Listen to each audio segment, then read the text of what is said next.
It's time for Michigan Sports Talk Morning Show, broadcasting live all across the state of Michigan and Northwest Ohio. This is X's and Bros.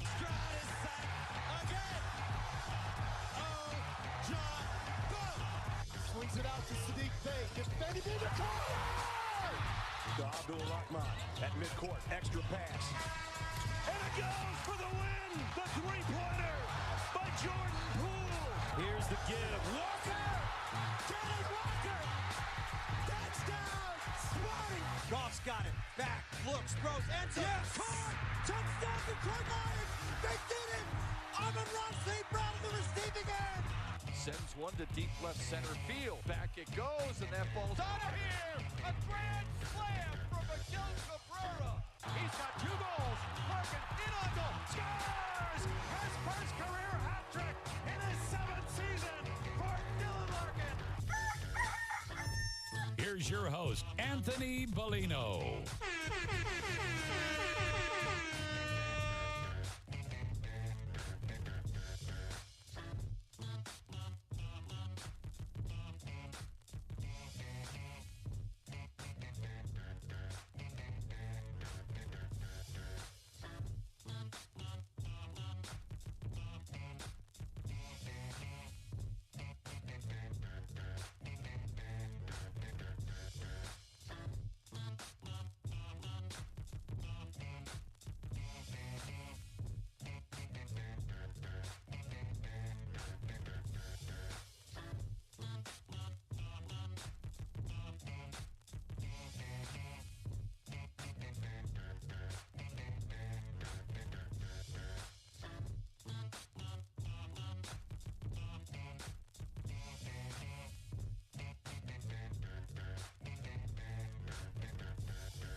And now to the chopper for our traffic report. There's a lot of traffic. It must be headed to Meijer for the Buy 5, Save $5 sale. Shop Deli Fresher Carving Board Lunch Meat, General Mills Family Size Cereal, and Pepperidge Farm Goldfish. All Buy 5, Save $5. Mix or match at Meijer.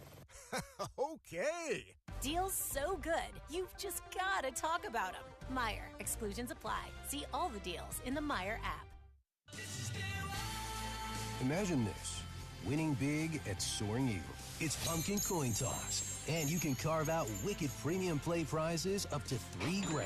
There are drawings every Friday in October from 5 to 11 p.m. and 2 lucky guests every hour toss to win up to $3,000 premium play.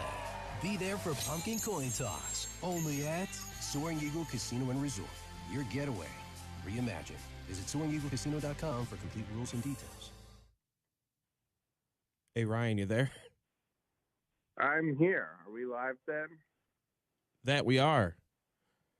All right. Welcome into X's and Bros. Just a little technical difficulties to start this morning with Anthony. Yeah. But it is Thursday morning. Thirsty Thursday, Anthony loves to say.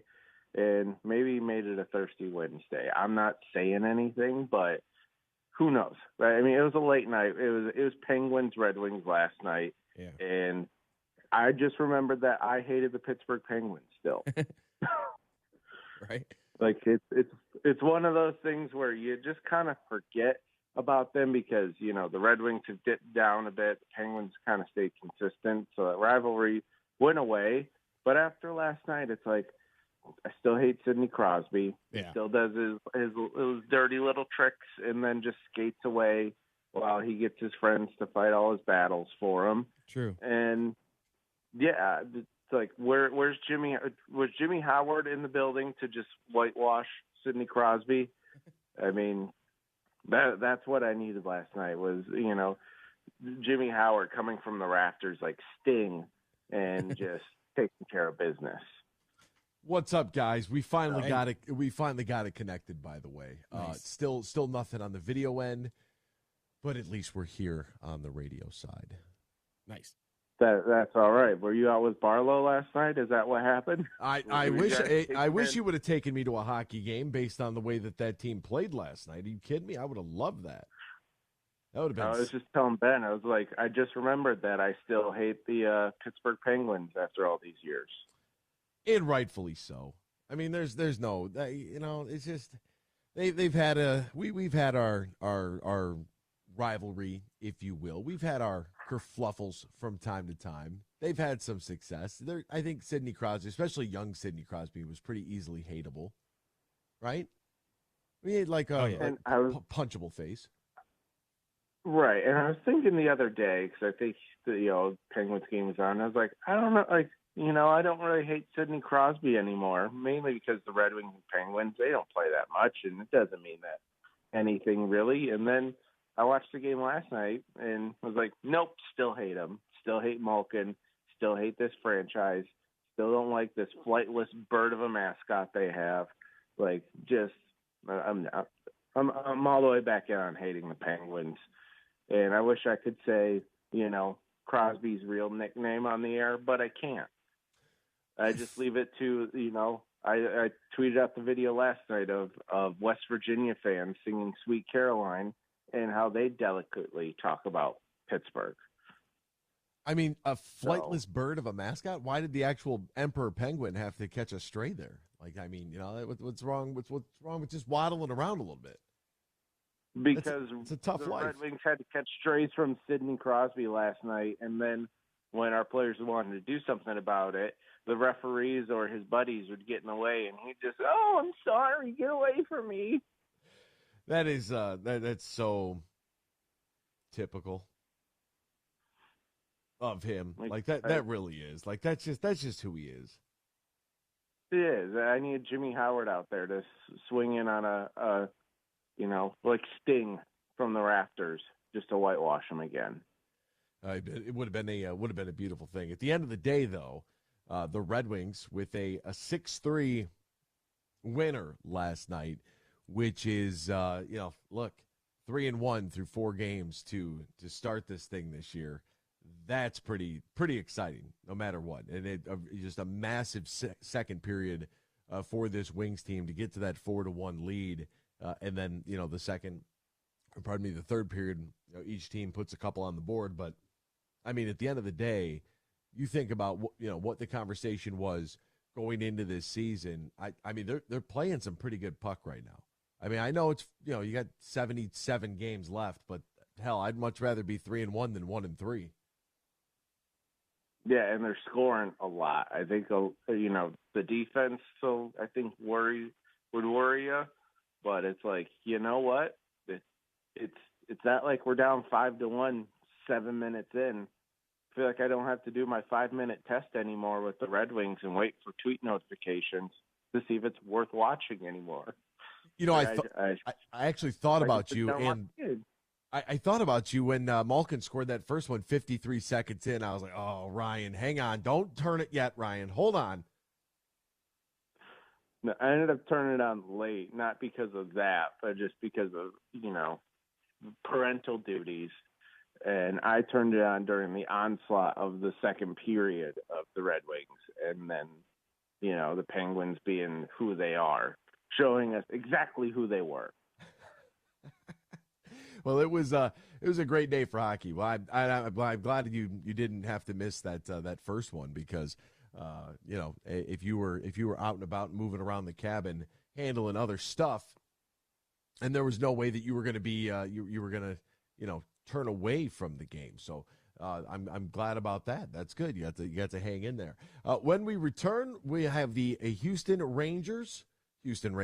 Yeah, the Houston Rangers game or the Texas and Astros game. Either way, however you want to say it. Texas drops the first game of the season at home. How come only the road teams can win? We'll get into the Astros and Rangers next here. X's and Bros, Michigan Sports Network. Shop early holiday deals this week at Meijer. Deals like a Vizio 50-inch smart TV for just $249.99. Get 50% off Olympia luggage and 40% off Mr. Coffee coffee makers. Plus, save $10 on next week's in-store purchase when you spend $100 or more on your total purchase today. Then redeem your $10 coupon through October 28th. Start shopping early holiday deals to save now and next week at Meijer. Exclusions apply. See all the deals in the Meijer app. Imagine this, winning big at Soaring Eagle. It's pumpkin coin toss, and you can carve out wicked premium play prizes up to $3,000. There are drawings every Friday in October from 5 to 11 p.m. and 2 lucky guests every hour toss to win up to $3,000 premium play. Be there for pumpkin coin toss, only at Soaring Eagle Casino and Resort. Your getaway reimagined. Visit SoaringEagleCasino.com for complete rules and details. No one cares what you've been through. No one cares about your hopes, your dreams, your desire to make a difference in this world. Guess what? That isn't true. Law enforcement cares. That's why people join the force. Maybe they came from a world where those things are true. Maybe they didn't. But here's something they have in common. They do care. Maybe you should consider being around people who truly care about you. Visit MichiganPoliceChiefs.org and start the conversation. The Freddie the Pizza Man Foundation is dedicated to providing support to families and Michigan schools touched by autism. We invite you to join us in supporting these families and schools by making a donation at FreddyThePizzaMan.com. With your donation, you can help provide essential resources that can make a real impact. Visit FreddyThePizzaMan.com to make a donation and to learn more about the foundation's mission. That's FREDI, thepizzaman.com. Together, we can make a difference.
From Traverse City to the Glass City, GR to the Motor City, you're listening to X's and Bros on the Michigan Sports Network.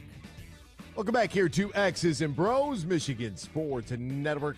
Awesome to have you riding along with us. Hey, folks, great weather yesterday for golf. Beautiful weather for golf. So just because it might be a little darker, a little bit later on in the morning, just because the season might be turning, doesn't mean it's not the perfect time to get to Tullymore Golf Resort in Canadian Lakes, Michigan, offering not one but two championship courses, Tullymore and St. Ives, located about an hour north of Grand Rapids, 30 minutes west of Mount Pleasant. So it's easy to get to no matter what direction you are going to. Tullymore not only featuring top-line golf, but also top-line accommodations and the perfect space for your wedding event, reception, or group outing. So even if it's not golf, but you're looking for the right, got to set the tone for something sort of space, visit TullymoreGolf.com, TullymoreGolf.com, or call my buddy Matt Golden at 1-800-972-4837. That's 1-800-972-4837, and book your stay and play at Tullymore today. By the way, no golf league yesterday. You know, Dad's birthday dinner, a lot going on. So we skipped out on golf league, even though it's going to. I mean, who knows how many great days we'll have like that left the rest of the season. And my barber, who's also my close friend, who has been subbing for my dad since the hip and hand surgery. When I called him to let him know, like, hey, I don't think. He's like, no, that's all right. He's like, actually, I'm getting tickets from somebody called me, and they're going to give us tickets on the glass to the Red Wings game. He's like, I've never been to any hockey game outside of the Toledo Walleye. And I was like, so your first NHL hockey game is going to be on the glass? And he's like, yeah. And I'm like, well, first one, take note of the speed in which the game is played. And two, very important here, too, do not put your beer on the ledge of the boards. You're going to want to. If you have something to drink, it doesn't matter. Do not do that. And he's like, really? I'm like, yes. There you go. Pro tip for you. Don't do it. Stay away from it. Just hold it. Put it down on the floor between your feet. Like, just do not put it on the glass, because you might not be paying attention, and you don't think it's going to happen to you until somebody goes rifling into the glass, and next thing you know, you're wearing your Miller Lite or whatever, Mick Ultra or whatever. I don't even know what they serve there at Little Caesars, because if I go to a game, I rarely will drink alcohol at a sporting event. I was getting a bit nervous in the third. That was a fun Red Wings game last night. Ready to see what the Pistons do tonight. That's Nate on YouTube. I'm ready to see what the Pistons will do tonight, Nate. I'm not ready to see how Pistons Twitter is going to react to whatever takes place tonight. Can we just remember that this is a preseason game with a brand new head coach who's trying to make this team tick a little bit? That's what, I think that's kind of important here. Monty is trying to figure out what is going to be the best way to go about all of this. And that takes, sometimes that might take a little bit of time. Now, I'm not saying that I still expect them very much to be in contention for the playoffs this year. I don't think that, 22 games is not going to be an option for me. That's not acceptable. I'm thinking this team should be around 500 the entire time. That's how I see it. That's how I feel about it. And like I said, I'm not going to accept anything less than that.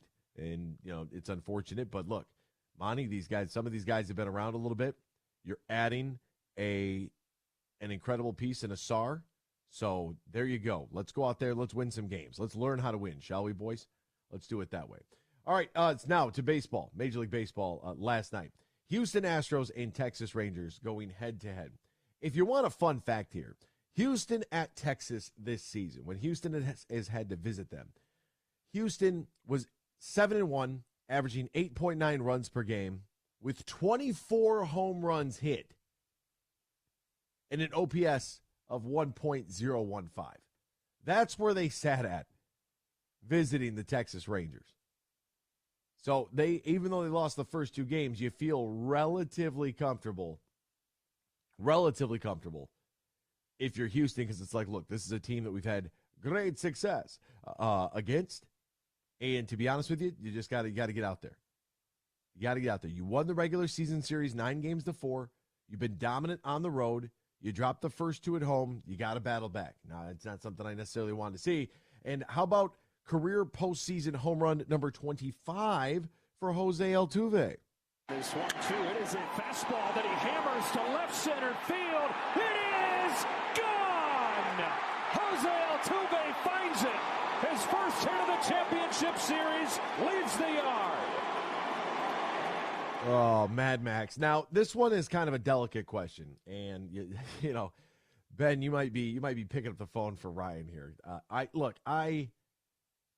don't like the Astros. I do not enjoy them and their success. I'm glad. I sound like a hater. I don't mean to be, but that's enough. That's enough. I also do believe that they cheated. In my heart of hearts, I think that MLB didn't want the press that went with it. They didn't do enough to investigate it, and that's that. But I do think that the Houston Astros were cheating, and so that bothers me. Now, Max Scherzer, Mad Max. I don't know why I don't feel this way about Justin Verlander, but Max Scherzer having any success away from Detroit, I wouldn't say it bothers me, but I will say that I am not a huge fan of it. Don't really care for the guy too much. And I know that that's kind of weird considering the amount of time that the time that he spent here, how good that they were, and everything that goes along with Max Scherzer's time in Detroit. But I really am not a huge fan. And the fact that he only lasted 4 innings and gave up 5 earned runs with a walk, struck out 4 through 63 pitches, that I'm okay with. Now, Texas can win the next 2 games and be done with the whole thing, and we can all go on with our lives, and I'm good with that. Right? Next one's at home. It's tonight. FS1's got the coverage for your information. And then, you're home again in Game 5. Once again, right back on FS1. That was a must-win game for the Astros to keep the series alive. Cool. They got their game. Let's go back out there. Let's take care of business. But for me, personally, Max Scherzer just doesn't do it for me. There's just something about him. The more I think about it, the more I really don't know why. When he was with the Tigers, I had no issue whatsoever. But ever since then, I don't feel like he owes Detroit anything. I don't feel that way about it. I just really feel, I just dislike the guy, and I'm not really sure why. 8:03 is your first pitch for the Rangers and the Astros tonight. That's actually Game 2 of a doubleheader over on TBS. The Phillies and the Arizona Diamondbacks, after what the Phillies did to this team the last time out, leading 2-0 heading into game number 3 in Phoenix. And I've actually been on the outside of the stadium, never been in it, but driving by, it's a pretty cool setup there. Arizona's 43-38 in home games, 84-78 overall. The Diamondbacks have gone 69-34 in games in which they record 8 or more hits. So they got to find a way to generate some offense, because they definitely didn't do that in game number 2. This is the 10th time these two teams will have met this season. Phillies lead the season series 6-3. Is there a way to work around this if you're Arizona? I mean, you're in the same position that Houston was last night. If you win, you could survive. If you win game 3, you could survive. If you win game 4, then you're cooking with gas. Then it's a 3-game series with, the next one coming up at home. You feel like you're in pretty good shape. But we'll see. I mean, because the way that the Phillies have been playing, this being a Philadelphia Phillies program now, and if anybody wanted to ask me, yeah, sure, we'll be a Phillies program because not a whole lot of complaints like the Braves. Maybe it's that standard P, that kind of old school Philly logo for them. Maybe there's some synergy with the old English D. But when all else fails, I'm just a fan because they've been fun to watch. They have been fun to watch. And if you were a Philly fan inside that ballpark the other night when it was 10-0, home run after home run after home run, I mean that's what, I mean, baseball, they had to have loved that overall, because that was just sensational. By the way, game time for the Astros and Rangers last night, 3:05. In case you're still wondering if games are about a half an hour longer, without doing the exact calculations, about a half hour longer in the postseason. And that's totally fine. We'll step aside. More X's and Bros after this. Michigan Sports Network. Huge here for the Michigan High School Athletic Association.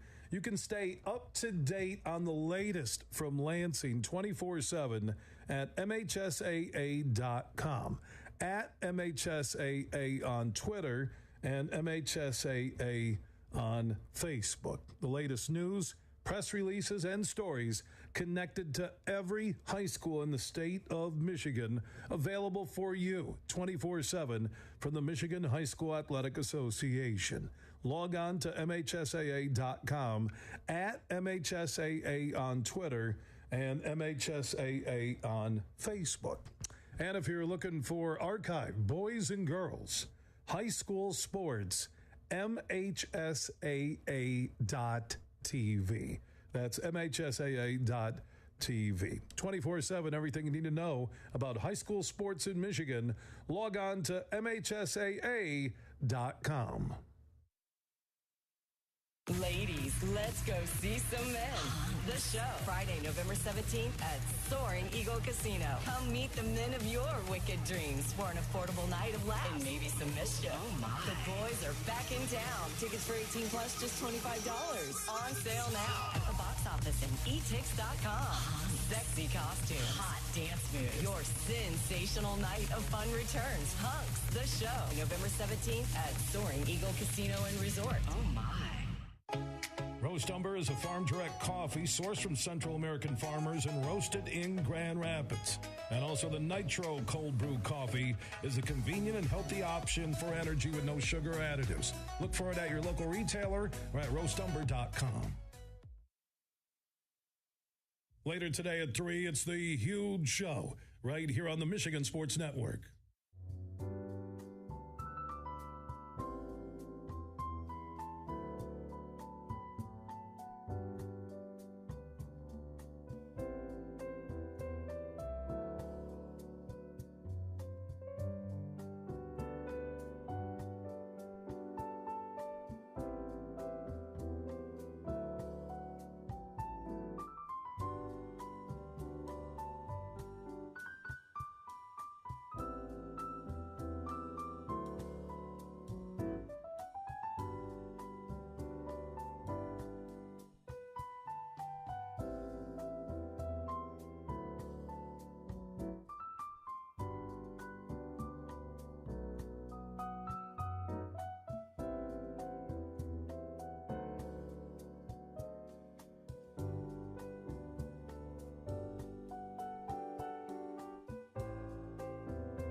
Can't call in?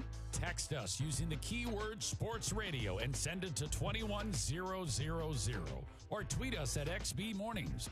Now back to X's and Bros with Anthony Bellino here on the Michigan Sports Network. Welcome back here to X's and Bros. The NFL season is going strong. We've got Thursday Night Football on Amazon Prime tonight. DraftKings Sportsbook hooking up new customers with an offer that's even stronger. Bet $5 on any game this week. Score $200 in bonus bets instantly. DraftKings isn't stopping there, folks. All customers can take advantage of a sweetener offer every game day this October. Get in on the game day greatness. Download the DraftKings Sportsbook app right now. Use the promo code HUGE. Promo code HUGE. New customers can score $200 instantly in bonus bets when you bet just $5. Promo code HUGE only on DraftKings, an official sports betting partner of the NFL. The crown is yours.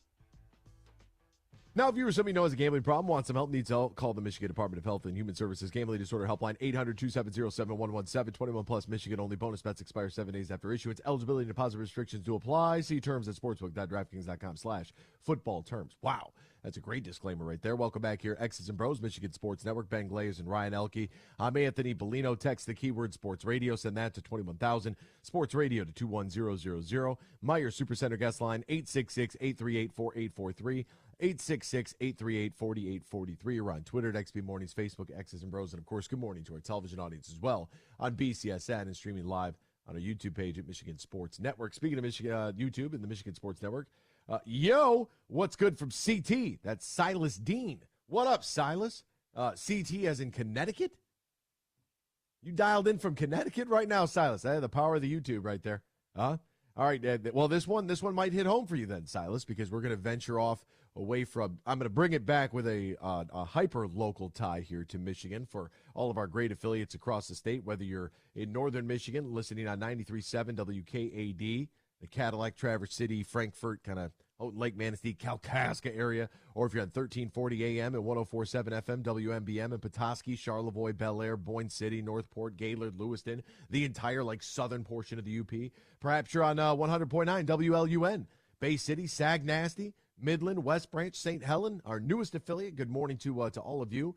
101.1 WGRY, Grayling, Lewiston, Mansalona, 1330 in Flint. One of the original OGs of the program, Port Huron, Bad Axe. I like Bad Axe. 1230 WCWA, Toledo, Monroe, Sandusky, Findlay, Tiffin, or 96.1 WMAX, the flagship, GR, Holland, the Zoo, Muskegon, Benton Harbor. Good morning to all of you. And we should have some even more exciting news coming soon. So that's good. I mean, football season, so now's the time. So this one is this one might, for Silas Dean TV, we're going to span the globe on this one. Did get a text message before I hop into that conversation. It's probably because Max turned down a huge contract to leave Detroit and JV was traded away. That could be a little bit of a part of it. I try not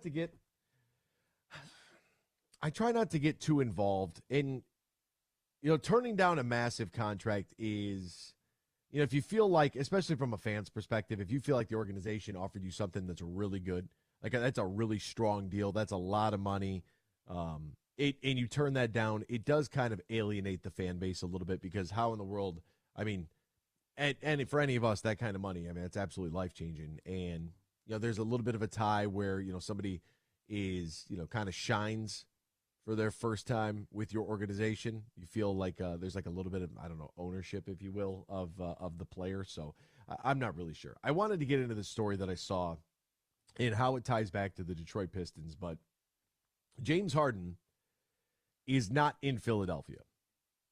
James Harden, head coach Nick Nurse saying that he had no explanation why. He did not show up. He was actually in Houston. James Harden, who is, has sought a trade since picking up his $35.6 million player option for the 23-24 season, had been expected to participate in yesterday's practice. Last week, Harden said he could make his preseason debut at home on Friday, the team's final preseason opener. Quote, "If he's here, we go. If he's not here, we go. I'm still going on what he said last time I talked to him. He's going to ramp up and get ready to play Friday. We'll see how it goes." Harden, after attending a meeting with the team in New York on Sunday, had been in Houston for the past couple of days. The franchise actually plans to allow Harden the chance to explain his absence before deciding how to handle any punishment, according to Ramona Shelbourne. Harden had been frustrated that his wish to be traded to the LA Clippers has not yet been granted. The two teams have talked in recent days, so now he wants to go to the Clippers. He attended practice on Sunday, but then was not with Monday's shoot-around or Monday night's game against the Brooklyn Nets. The 76ers were off Tuesday, setting up yesterday's practice, and he's still in Houston. Harden, who has been basically attached at the hip with Daryl Morey, the director of basketball operations, since Morey brought him in to the Houston Rockets from Oklahoma City prior to the 2012-23 season, and then calling Daryl Morey a liar during a shoe event in China in August. Harden said Friday there was no chance of that relationship being repaired, and he refers to Morey as the front office. I see a story like this because Harden and Embiid have missed the first 3 preseason games with Philadelphia. You're not gonna win in Philadelphia with just Joel Embiid. You can't win with just one big guy. It's nothing against Embiid. There's a little bit of an injury history there with Joel, but he needs help. So if I'm Philadelphia and I have a talent like Joel Embiid, what we have to do is we have to take a look at a team like the Denver Nuggets and how do we build, structurally, how do we build around a big guy that can do multiple things, and how do we want to use that? I mean, I would have been watching, for years now, what Nikola Jokic and the Nuggets were doing. But once the Nuggets get over that hump and actually win the title and it's feasible, now we'll have to wait and see if Joel Embiid ever has that dog in him, but neither here nor there. James Harden, at $35.6 million, accepted the player option to play for the Philadelphia 76ers, took the money, and now sits back crying that he wants to be traded. Well, if you wanted to be traded, if you wanted to pick your own team, why did you pick up your player option? Why did you do that? So that you can collect the check and then, wherever you go next, they're guaranteed to have to pay you? Is that what this is? This is what, a lot of times you hear the words player empowerment, right? Player empowerment. What does player empowerment mean to you? Because when I look at a team like the Philadelphia 76ers, what that organization is trying to do and how James Harden now kind of has them hamstrung to a certain extent, I am more than displeased, disappointed, and flat out, I told you so, with this whole idea of quote-unquote player empowerment, right? Air quotes around that. Just like I wouldn't pay a running back a specific amount of money, I don't like the guaranteed deals. I think the guaranteed deals are awful. Think about how much money a guy like Zion Williamson has been paid so far. For doing what? For doing what? Exactly. And then you get a guy like James Harden, who wants to go to the LA Clippers, who are currently, their estimated luxury tax bill is $99.2 million. They are almost $100 million with their luxury tax bill that they could be facing. The tax threshold is $165.2 million. Taxable salaries, $192.3 million. Current luxury tax space, they're $27 million in the hole there. So then tack it on, boom. That's how you end up with, a total cap allocation of $194 million. It's just an absolute disaster. So yeah, well, he's got to make a trade. Okay, you got to make a trade.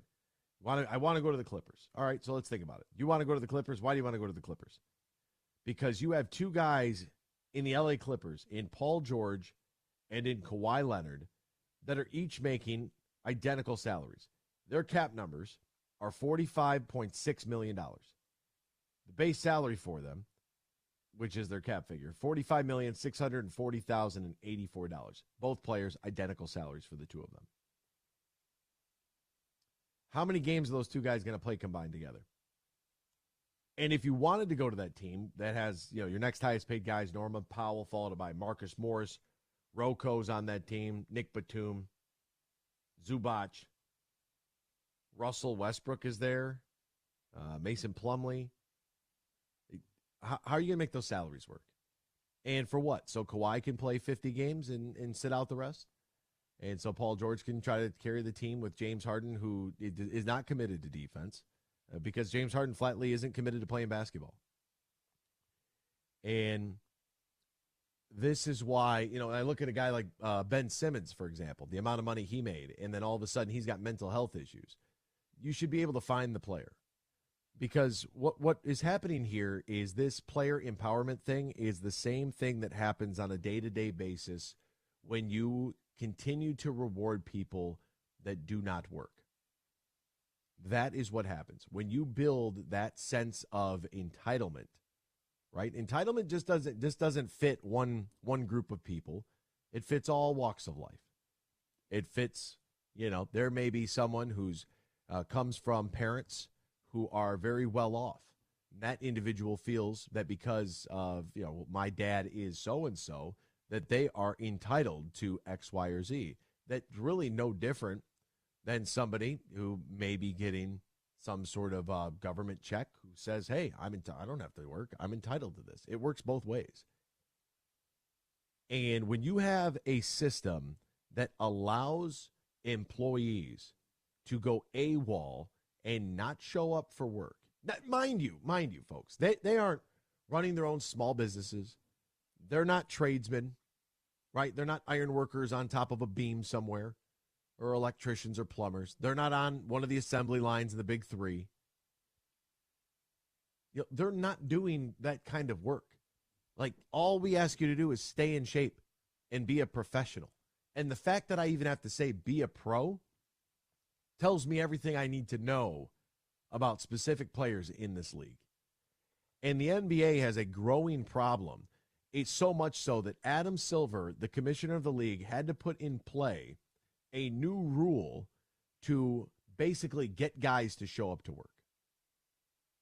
And for years, I love NBA basketball. I think it's sensational. I love college basketball. I just love basketball in general.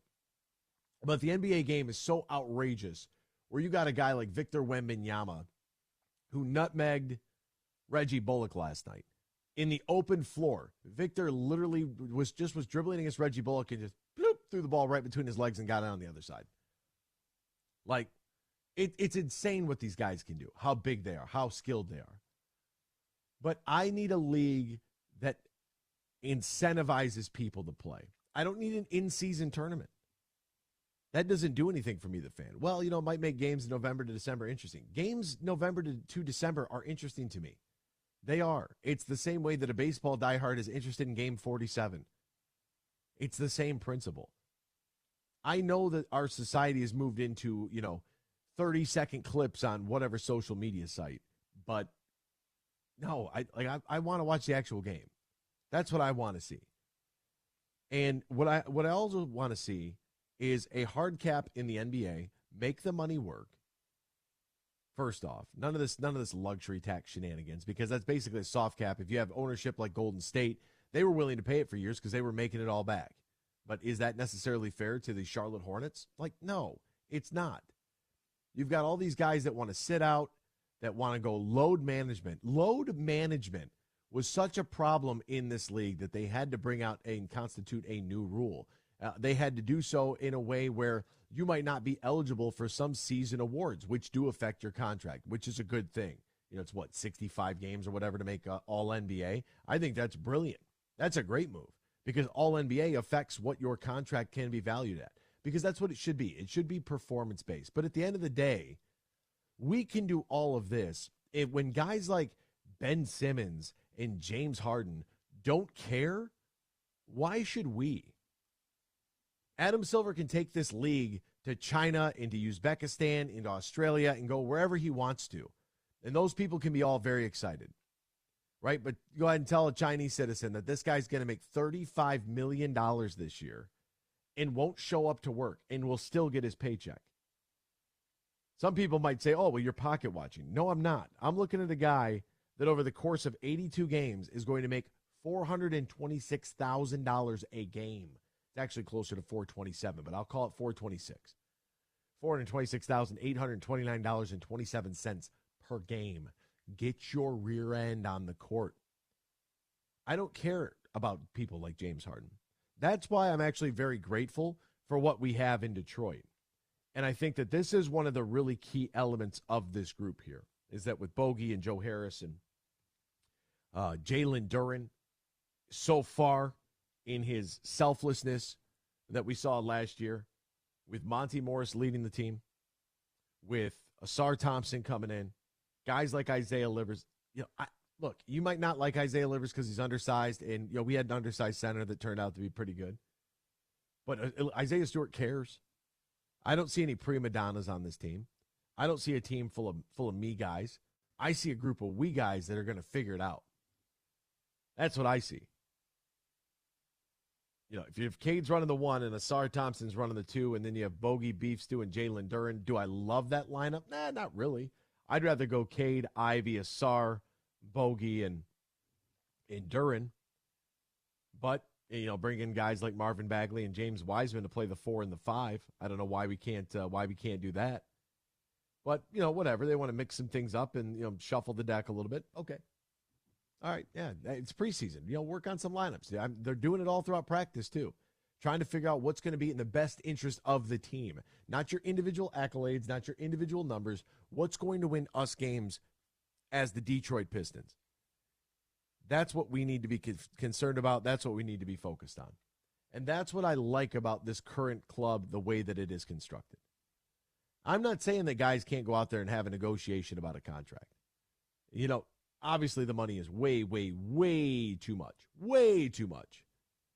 for these individual players. And you might say, well, that's their market value. There's nobody worth $20 million a season. Sorry. There's nobody worth that much money. Think about it. Like, what are you doing? What are you doing that's actually bringing value? Well, they bring in entertainment to the fans. The fans can go play video games for entertainment if they want, go to the movies. Anyways, James Harden. And some people want to say, like, well, what about LeBron James? Well, what about LeBron James? Well, it's season 21. He's old. Well, I guess pick and choose whenever you want to play, bro. I guess. And then we'll put in the LeBron James exception because he gets an exception to everything. Even when he flat out lies about all sorts of things, he's the exception because he's just he's got main character syndrome. LeBron James does. I don't know if you know what that is, but that is 100% what LeBron James has. Haven't heard a whole lot from him recently, but he definitely has main character syndrome. You'll probably have someone in your life come across that has the same issue, where they feel like they have to be the main character in whatever the setting is. It doesn't necessarily have to be a social setting. It could just be an everyday life, right? And they'll build up, like, it's just that Google it and tell me that's not the definition of LeBron James. So maybe he'll get his own exception where after you play 20 years in the league, you could pick and choose the games that you want to go to. Or maybe, here's just a thought.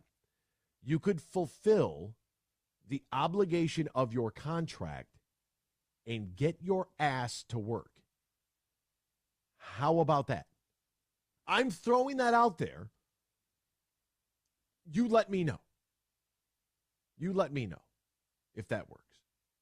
Here's what you've been contracted to do. Do your job.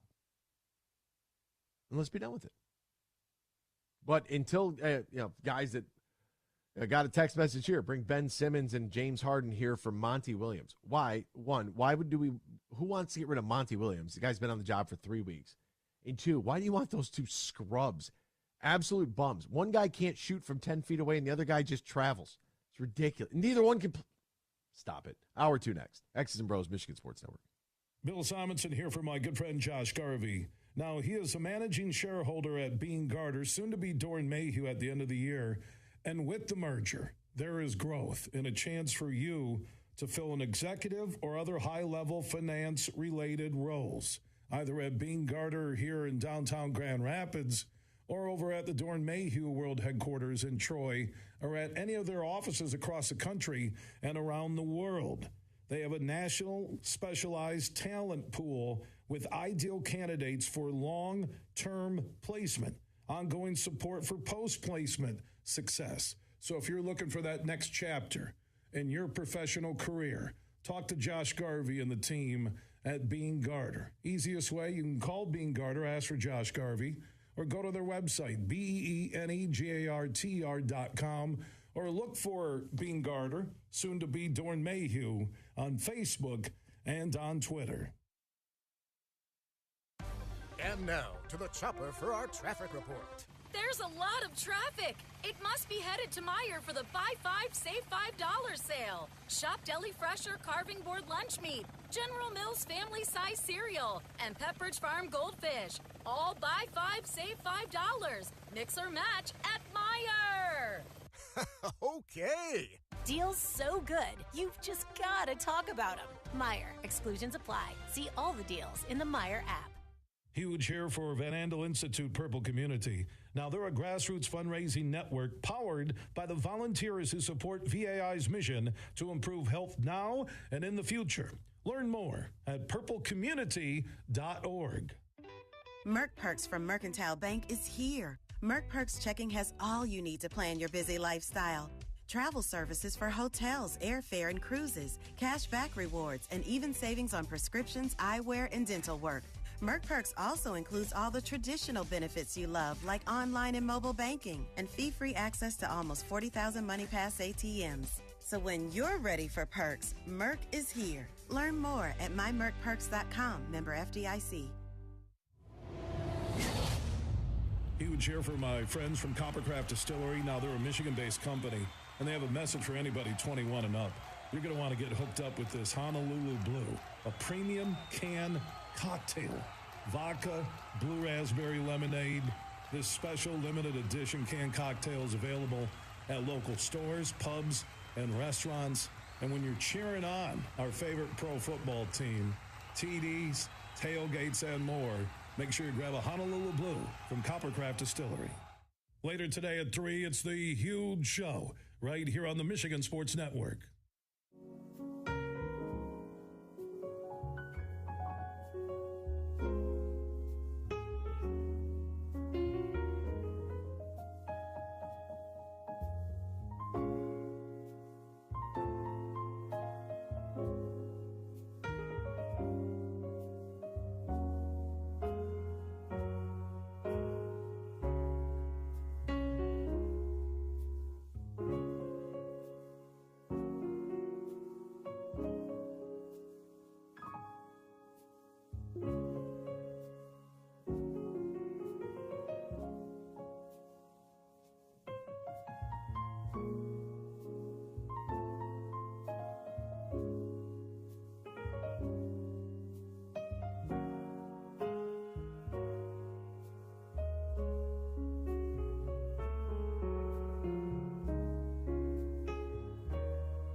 for Michigan Sports Talk Morning Show, broadcasting live all across the state of Michigan and Northwest Ohio. This is X's and Bros. Good morning. Good morning. Good morning. Good morning. Good morning. Good morning. It's a good morning. Wake up to a brand new day. Hello. Good morning. Good morning, Vietnam! Here's your host, Anthony Bellino.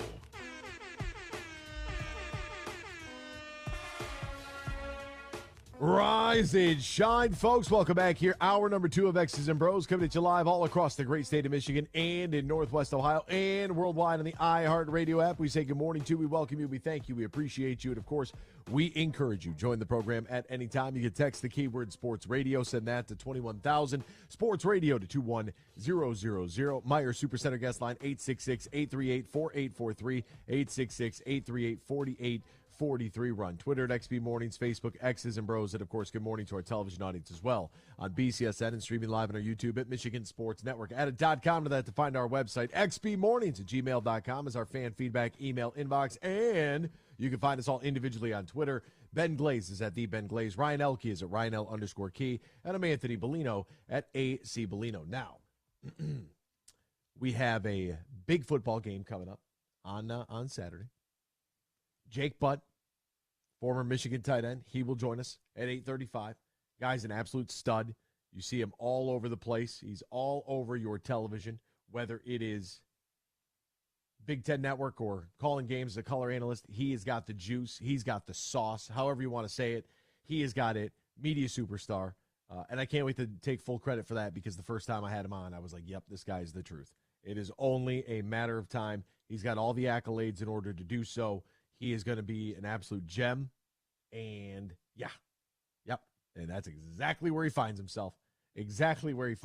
So I'm very much excited to have Jake on and to talk to him. We're going to do Michigan State, but also that's going to be the main course. We're also going to get a little bit of a side here with Penn State and Ohio State because that is a massive, massive football game on the docket this weekend. That really, I mean, look, they are going to.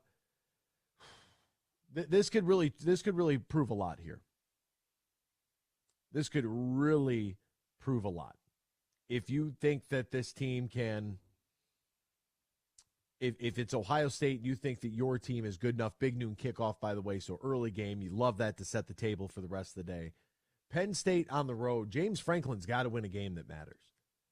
And I didn't get upset over what James Franklin said. I didn't feel like it was a shot at Michigan. Could he have been talking about Michigan directly? Sure. I mean, what's the difference? Why am I going to let that bother me? I'm not, first off.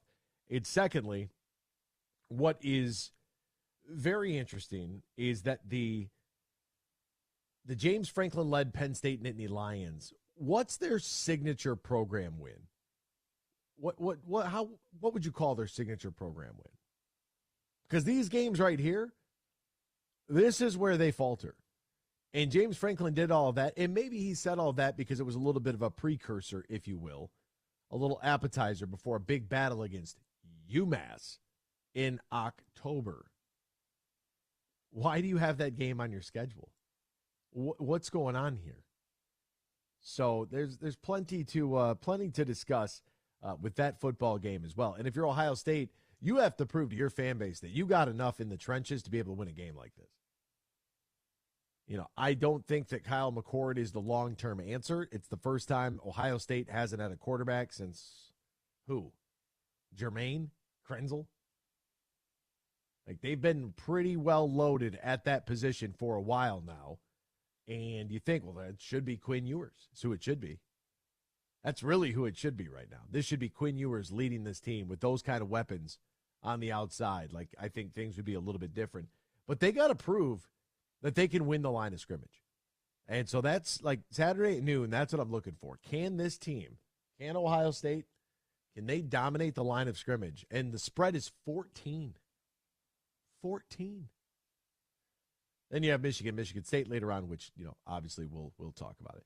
All right, what's going on in the sports world? We'll try to get you all caught up with all the happenings. We'll do so right now in the headlines. Big news. I have a little news flash. Let's check the headlines. No, it's real news for once. The biggest stories of the local, regional, and national news. This is huge news.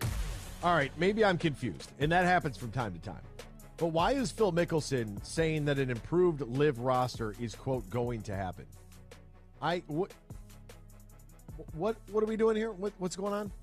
What happened? I thought we merged. I thought that the framework that the PGA Tour reached with, the Public Investment Fund of Saudi Arabia and the DP World Tour on June 6th included a provision that the Live Golf League would stop recruiting players from the other tours. That language, however, was later removed from the agreement because of the pressure from the U.S. Department of Justice Antitrust Division. There is expected to be at least 3 open spots and perhaps a few more for players to join Live in 2024. Wait a minute. I thought we were I thought we were merging. What happened? What's going on here? Why is Mickelson still out here trying to recruit to other players? Bryson DeChambeau calling on the 4 major championships to create a new pathway for Live Golf League golfers to compete in the sport's biggest events. What's going on here? I thought we were going to be one and we could all move forward. Why does this have to come back to center stage? James Harden, as we mentioned, skips Sixers practice. Head coach Nick Nurse said there's no explanation for it. Fine him. Fine him. Every day you're not in the facility, $1 million. Fine him. Adam Silver said the NBA is mulling East versus West for the All-Star game. If it ain't broke, don't fix it. Thank you. We're looking at some potential changes in the format in Indianapolis this year. Maybe a return to something more traditional in terms of how teams are presented. We went to the sort of captain and draft notion, but clearly, historically, it's East versus West. So maybe it's something we're looking at. Yeah, Joe Dumars, our guy, the head of the NBA's head of basketball operations, said last week that reviving interest in the All-Star game and All-Stars playing harder are priorities for the league. So once again, not only do we need guys on the court playing harder in the regular season, but we need guys in our All-Star game playing like it matters. You could say it could be just a generational thing. It could be because because of the money that's at stake. Just no interest in playing hard. Just a nice little cardio session. The Rangers and Max Scherzer struggle in their return home as the Astros win game number 3. Congratulations to them. I guess Jose Altuve with a bomb. What I thought was really interesting, however, is the Houston at Texas this season is 7-1, averaging just shy of 9 runs a game with 24 home runs hit. Wow, that is a lot. How about this? Nolan Arenado's streak of consecutive third base Gold Gloves ends at 10. Well, how about that? What a streak that was. My goodness. We didn't have any action from the, at least getting in there, trying to put up a little bit of a fight for a Gold Glove. That's a hell of a streak. That's pretty solid. Mecole Hardman Jr. heads back to the Chiefs in a trade with the New York Jets. So how about this? Chiefs are sending a 2025 6th-rounder to the Jets for Hardman and a 2025 7th-rounder.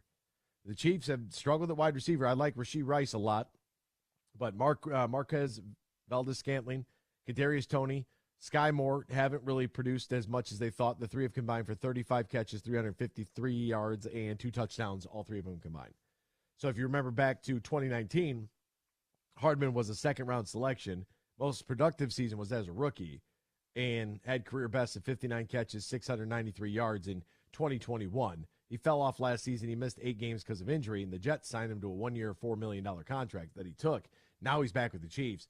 That's kind of a cool story for him because, reinvigorate your career a little bit here, my man, because you might have an opportunity now to kind of flip the page and to not cost you too much. Wide receiver Devontae Adams said, my purpose on the Raiders is to influence the game.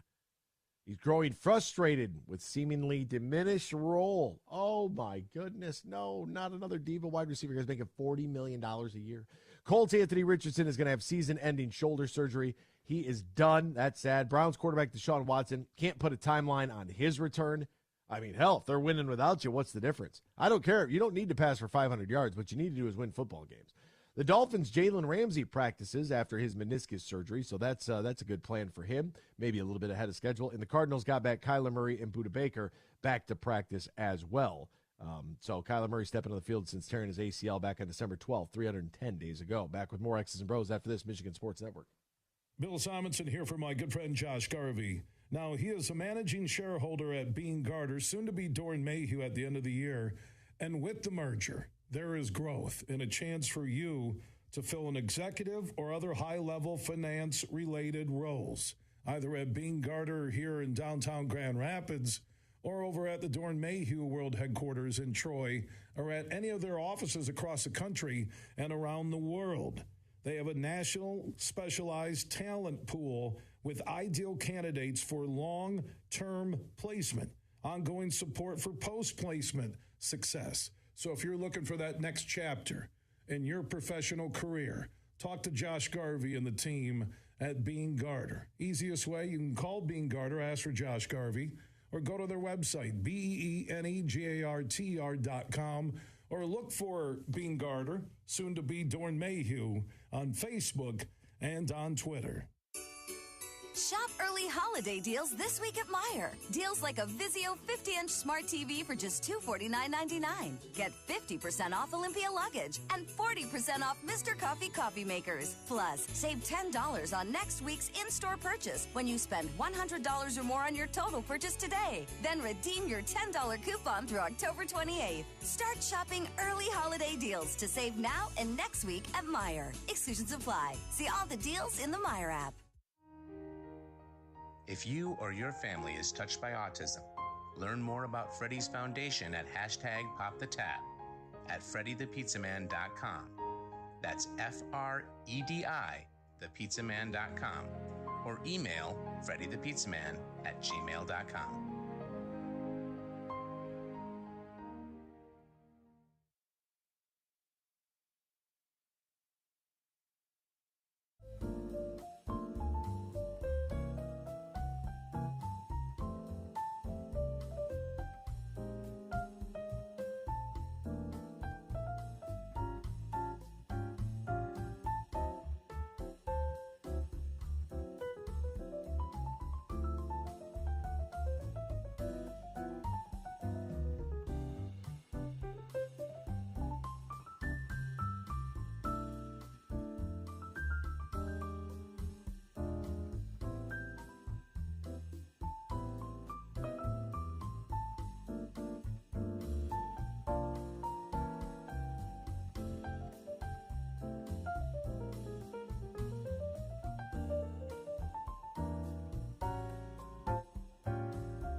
is X's and Bros on the Michigan Sports Network.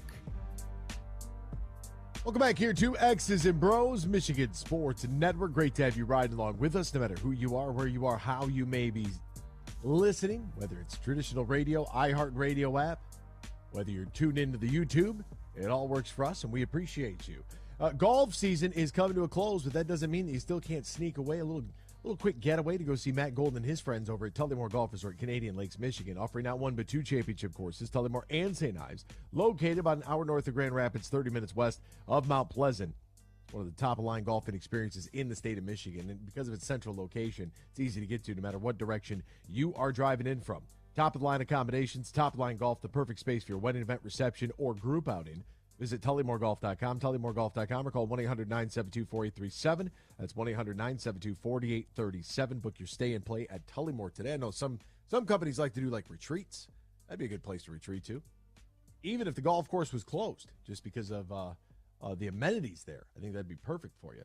All right, this weekend in college football, I think we're going to see a little bit of a shakeup. Now, we have the big noon kickoff between number 7 Penn State, number 3 Ohio State. You have number 2 Michigan, barring a absolute catastrophe against Michigan State. That shouldn't be much of an issue. Oregon against Washington State. We just saw what happened to Washington State. That game's in Eugene. That should be no problem for the Ducks. Number 17 Tennessee at 3:30 on CBS, right? The SEC on CBS. They are 6-5-1. They're taking on 6-1 Alabama at Bryant-Denny Stadium there in Tuscaloosa.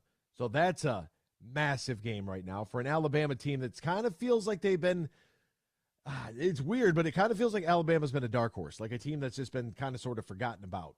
And it's interesting. Minnesota goes to Iowa. We'll see if Iowa can score any points in that game. You have Duke at 5-1 against undefeated Florida State. That's a 7:30 kickoff on ABC. There's a great game for you as well. With Florida State, everything on the line right now at number 4 in the country. You have 6-1 USC, 5-1 Utah going head-to-head. Big-time matchup in a battle of the Pac-12. But when you look at some of these teams that are defeated, right? There is no Georgia this week, so a good time to have their bye if you are a team like Georgia without Brock Bowers. And that's the one very, very interesting element to all of this.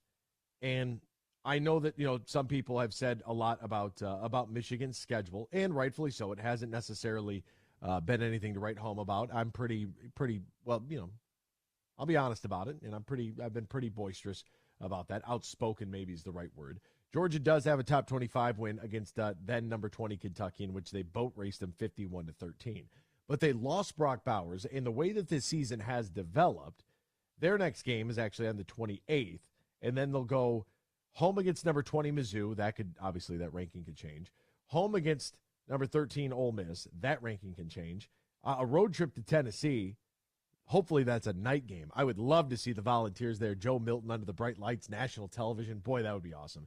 And then a rivalry game. It's Georgia Tech. Georgia Tech lost to Bowling Green. That'll tell you where Georgia Tech is at currently. So I'm not worried about Florida. I'm not worried about Georgia Tech or Missouri. But Ole Miss and Tennessee could be kind of fun. One's at home, one's away.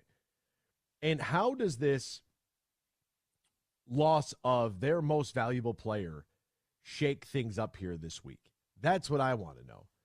Will the AP poll, and I'll still stand on it, that if you are the defending champ, you remain at number 1 until somebody beats you. Right? I have no issue saying that whatsoever. But Brock Bowers, the tight end, leads the team in catches with 41. Leads the team in receiving yards with 567. Oh, and by the way, leads the team in receiving touchdowns with 4. Nobody else has more than 2. Now, you're taking away an average of 14 yards a catch. Your most productive wide receiver, or receiver I should say because he's a tight end, but your most productive pass catcher, in a guy that is simply unguardable. And as I mentioned earlier in this week, as a 6'4", 240-pound tight end with your entire life in front of you, do you even come back?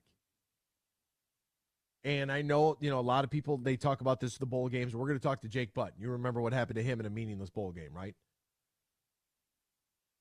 You remember what happened to, I can't remember his name right now from Notre Dame. Jalen, why can't I remember his name? Shoot. We've had him on the show. He was a linebacker. And shredded his knee against Ohio State, right? And how that can change everything about your career.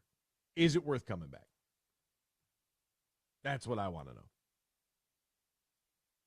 And if you have to have surgery to repair something, like once you go under the knife, that's bad news bears all on its own. And he had that tightrope surgery. Remember we told you about that tightrope thing? I'd never heard of such a thing.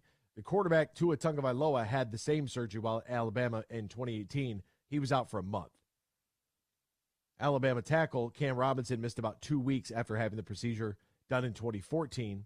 Cedric Tillman had the surgery at Tennessee last year and missed 4 games. So it's not to say like this isn't some sort of season-ending ordeal where we have some legitimate comparisons here that we can make about guys that have been able to come back. The question is, do you? Do you come back? And the reason I bring up the injuries,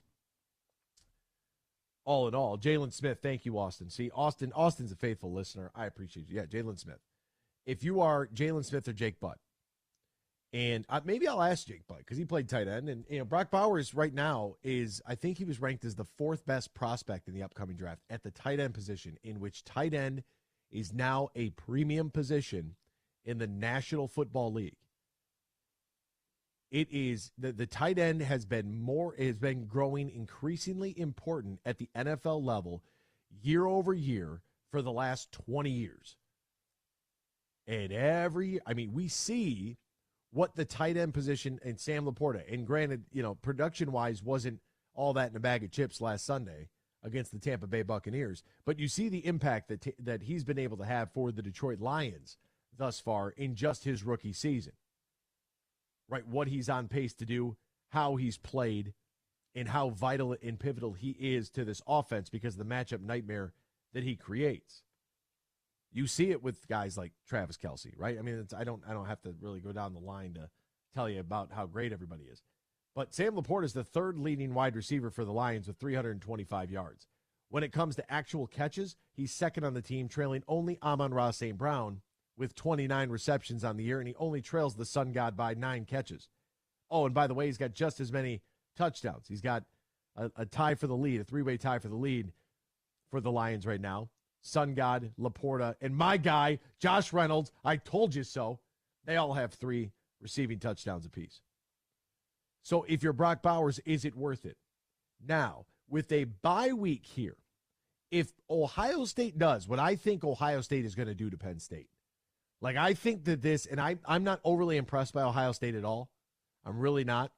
I think that their wide receiver position is near the top in all of college football. Their inability to run the ball the way that they had been under Urban Meyer is concerning if you're an Ohio State fan. It's just not the same. You know it and I know it, and it's because that offensive line doesn't churn the way that they used to. This, to me, is a very, very important game because if Ohio State blows the doors off of Penn State and Michigan handles business the way that I believe Michigan is going to handle business against Michigan State, do we see movement there? And I know it goes against what I say. I know this, but my question is, will the AP look at this and say, okay, here's Georgia that really hasn't played too much of anybody. They've had some big games, but they've just lost the most productive player, the most valuable player on their team. They just lost him. How does that affect them moving forward? Ohio State's going to have another top 10 victory here. They already did it against Notre Dame. Michigan hasn't played anybody of substance, but if they're just rocking people's socks out there, do you see 1, 2, 3 turn a little bit? Do you see some movement and even if Ohio State were to jump Michigan, I can't be mad at it. They got 2 top 25 wins. They beat Notre Dame. They beat Penn State. Like, what am I supposed to holler about? They got better strength of record. Should be very interesting to see how Monday morning turns out if both Michigan and Ohio State win this weekend. Step aside, more X's and Bros. Red Wings hockey next. Huge here for the Michigan High School Athletic Association. You can stay up to date on the latest from Lansing 24/7 at MHSAA.com. At MHSAA on Twitter and MHSAA on Facebook. The latest news, press releases, and stories connected to every high school in the state of Michigan, available for you 24/7 from the Michigan High School Athletic Association.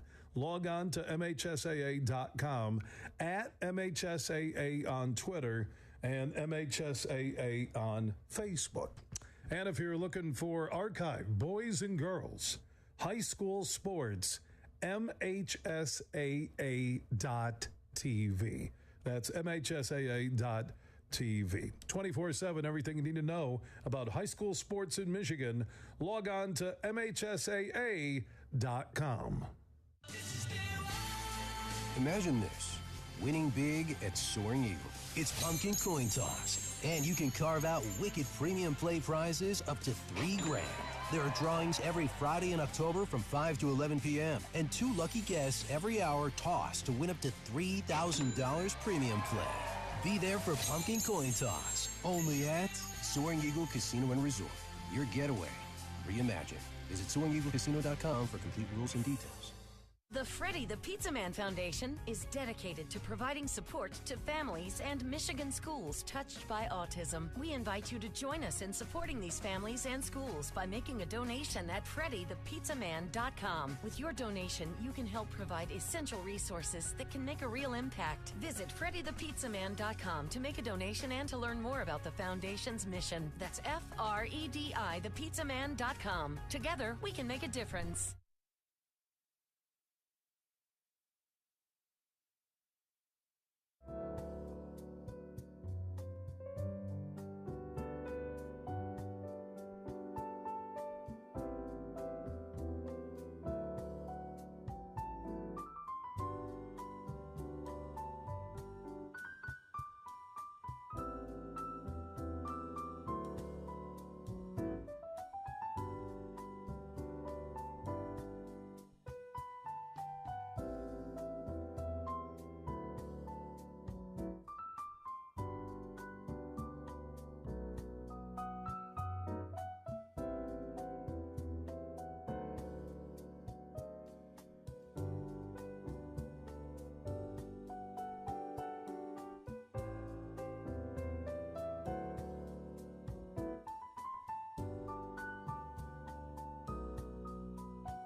Listening to Michigan's statewide morning show, X's and Bros, right here on the Michigan Sports Network.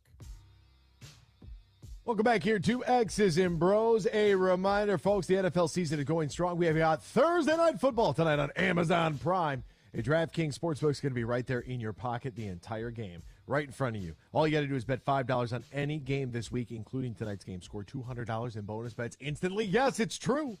And DraftKings isn't stopping there. All customers can take advantage of a sweetener offer every game day this October. No tricks, only treats this Halloween season. Get in on the game day greatness. Download the DraftKings Sportsbook app right now. Use the promo code HUGE, promo code HUGE. New customers score $200 in bonus bets instantly when you bet just $5 on the National Football League. Promo code HUGE only on DraftKings Sportsbook, an official sports betting partner of the NFL. The crown is yours. Now, if you or somebody who knows a gambling problem, wants help, needs help, call the Michigan Department of Health and Human Services Gambling Disorder Helpline, 800-270-7117. 21 plus, Michigan only. Bonus bets expire 7 days after issuance. Eligibility and deposit restrictions do apply. See terms at sportsbook.draftkings.com/football terms. All right, last night we've got that hockey. We got to do that hockey. Penguins and Red Wings taking center ice, center stage, if you will. A national TV on TNT, give up a goal immediately to start the game. Now, luckily, I wouldn't learn this until this morning, is that Ryan would not be sent to the wilderness like he would in years past, which I think is good. So if you're new here to the program, usually what had happened was over the last few years, the Red Wings would somehow seemingly give up a goal what felt like almost immediately, right? Something within the first 4 to 5 minutes of the game, they'd go down 1-0. And they'd be fighting and trying to battle their way to dig themselves out of that hole the rest of the game. And more times, more often than not, they would be unable to recover and rebound from that. Evgeny Malkin scored 53 seconds into the game. The first thing I thought to myself was, well, there goes Ryan. Ha! Not so fast, my friends. Because he's dad first, that's why I tell all of our guests that have children, and I, throw out some days. I'm like, hey, could you join us at this time, doing this, doing that? If they have dad duties, I'm all dad duties first. Like, you go be a dad first, you go be a husband first. If you got date night with the wife, if you're taking out the girlfriend, if you are, you got to change diapers or take kids to school, whatever you got to do, that's the priority. This radio stuff, this ain't your full-time job. You're just coming out to hang out with us. We appreciate the time when you're available, but you take care of the home front first. I always say that. You can ask any guest we've ever had with kids or, marriage or whatever the case may be.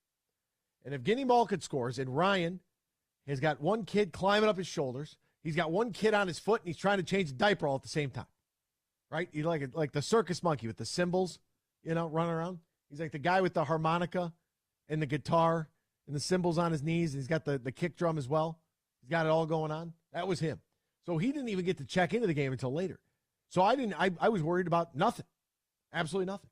53 seconds into the game, Evgeny Malkin scores last night. Scores. And it wouldn't be until 12:23. So we're under the 10-minute mark. If you're, doing the math at home, roughly 7:40 where we're going to pick up the action here in the first period of play. And who else would it be? It took all I had to do, and I was watching games when they were on TV. Right? And then I saw it in person. And when that I was talking about this last night at my dad's birthday dinner, right? So we went to a place in Monroe. If you are in the Southeast Michigan, Northwest Ohio area listening to us, you're probably aware of Angelo's Northwood Villa. It's a restaurant that's been there for 1,000 years. They have the same decor that they've had since the 70s. Like, nothing's changed in the restaurant. And we've been going to Angelo's Northwood Villa since I was a pup. Right? I can vividly remember my aunt and my uncle, my grandparents being there, my parents, my sister, my cousins. I can remember family gatherings there at Angelo's Northwood Villa. And that's down in Erie, Michigan. So what he did is he put in a newer restaurant. It's been there for a couple of years now. Right around COVID, I think, is when it opened up. Angelo's Chop House. So we went there for dinner last night. We walk in, and who do we see? A friend of the show, a guest of the show, the WBO champion of the world, the middleweight division, Bronco McCart was there. So Bronco, I walk in, Bronco, hey, Bellino. I look over. I see the champ. So I go over there. We get our table. Mom and Dad go sit down. I'm talking to Bronco, and then he comes over. Bronco sat down, and he hung out with us the entire night. The entire night. He was with his mother. His mother comes over, and she's like, honey, you forgot your steak. And he's like, oh, thanks, Mom. And she's like, I'm going. I'm out of here, yada, yada, yada. So she leaves. And Bronco just hung out with us, and, I mean, he had his, what do you say, apple juice and cranberry or something like that. I don't know what else was in that cocktail. But he sits down, and we sit there, and we laugh the entire night. He's telling stories. We're giggling, laughing, carrying on. It's great. You know, my poor father with the hip, he gets sore when he sits there for a while, so he's battling a little bit, but we're out there having a good time. And, man, it was, I don't even know where the hell was I even going with this. Something about birthday dinner. Oh, yeah, watching the game. And as Bronco and I are talking, we're just discussing some boxing stuff in there as well. And he paid a really nice compliment to me. He said, at least if I have a conversation with you, I know that you understand what I'm talking about. And I said, that's very kind of you. Thank you. And we were talking about that it factor. And you're going to see this, right? It doesn't matter if you're going to your kid's high school game. You are going to see, whether it's football, basketball, volleyball last night, Hook'em, Texas with a big win on the volleyball circuit. I love watching college volleyball. I think that's sensational. But there are going to be certain guys. Jaden Ivey was a guy that I've talked a lot about on this show prior to him getting to the Pistons when he played for Purdue. When he was at Purdue and you got to watch him live and in person, it's like this guy, if Purdue's offense and Matt Painter could just get out of the way and let this kid run wild, this could get ugly fast. Jaden Ivey looked like a professional. There's really good college players. I would say that Isaiah Livers was a really good college player. And then there's guys like Jaden Ivey that when they are on the court, they look completely different. You see this, Belleville's got that really highly touted quarterback. He's special. And that how he is being recruited right now out of Belleville, Michigan, as the number one prospect at his position in the country, professional football that's a legitimate on the table option for that young man right now. Like that could be, you got to put in the work. You got to continue to progress. You got to continue to climb the ladder and be successful at every walk that every step you take, every move you make. I'll be watching you. But he's got that it. He's got that go in him where you're like, this is the best player that I've seen in God knows how long. This is the best. That's like, oh, he's the best player we've had since so-and-so. You'll do that at your high school gym this winter when you're watching hoops. You've probably done that at the football season, on the football field. You just see a guy that's got it. Now, that it might take them from the high school level to the college level. That it factor might take you from the junior high level to the high school level. But we were talking about this in terms of boxers and certain guys that we know, and do they have it? It took me one game to see this in person, that Alex DeBrincat has it. And that's why I have been pounding my fists on this desk, pounding my fists, telling you that this guy, whatever you were expecting, he is going to be better than what you thought, because we haven't had that guy. Now, Moritz Sider, Lucas Raymond. I don't know why my nose itches like this. Moritz Sider, Lucas Raymond, Dylan Larkin are great players. They're great players, and they've got some of that it factor as well. But when we were looking at guys like AA, Andres Anthony, when we were looking at guys, trying to make this team sort of work, what was our young core, and we were getting overly excited about guys we weren't sure if they were going to show up and actually evolve. You don't have to wait on this kid. You don't. He's 24, 25 years old. He is it, folks. And if you didn't believe me when I told you that weeks ago, let's see, the game was September 30th, so it would have been right around October 1st. We got back on the air, and I'm like, holy smokes, this guy is incredible. Look alive, folks. Holy smokes, this guy is incredible. Alex DeBrincat has that it factor that we've been hoping to see out of other people, but he actually has it. That was just Baird. Connected with a cutting Zarnik. Across, they score! Bang, pass play. And the Red Wings have tied it to Brinkett with his 4th in 4 games. First off, goal horn sounds electric. Alex DeBrincat, family on hand. They get to watch 93. They get the puck up the ice, up the near side boards. Gostisbehere with an incredible little flip. I mean, that was just absolute money on that pass from Gostisbehere. I mean, absolutely perfect. Right-hander to right-hander. Little saucer. And you got the goal. I love the DJ air horns in the background, too. Shout out to that guy. Whoever DJ, what's his name? That pass is so good in real time. Gostisbehere beats his man, has the goaltender committed that he's 100% thinking shot, and DeBrincat is charging the net. Corrals that pass and tickles the twine all in one motion. Like, that's just gorgeous. Absolutely sensational from Alex DeBrincat. And already with 4 goals in 4 games, as the broadcast alluded to, just completely, just absolute dynamite. And, a big-time second period in which the Wings would build a 4-1 lead. They'd surrender 2 in a row where you'd have Pittsburgh getting within a goal. It was 4-2 and then 4-3 with, 6 minutes left to play, and then 2 more. DeBrincat gets another, his 5th in 4 games. It was an empty netter. I don't care. Give Larkin the apple and be done with it. 6-3 winner. He is better than you thought. Andrew Kopp scores twice in the game. He gets his 2nd and 3rd. Perron gets 1 on the power play, mind you. Right? Special teams got to be special. We say it all the time in football. It absolutely applies in hockey as well. Your specialists have to be special.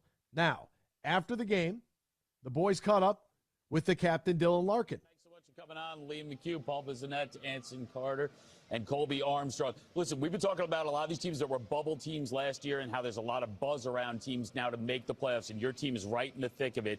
What has you excited about this Red Wings team right now?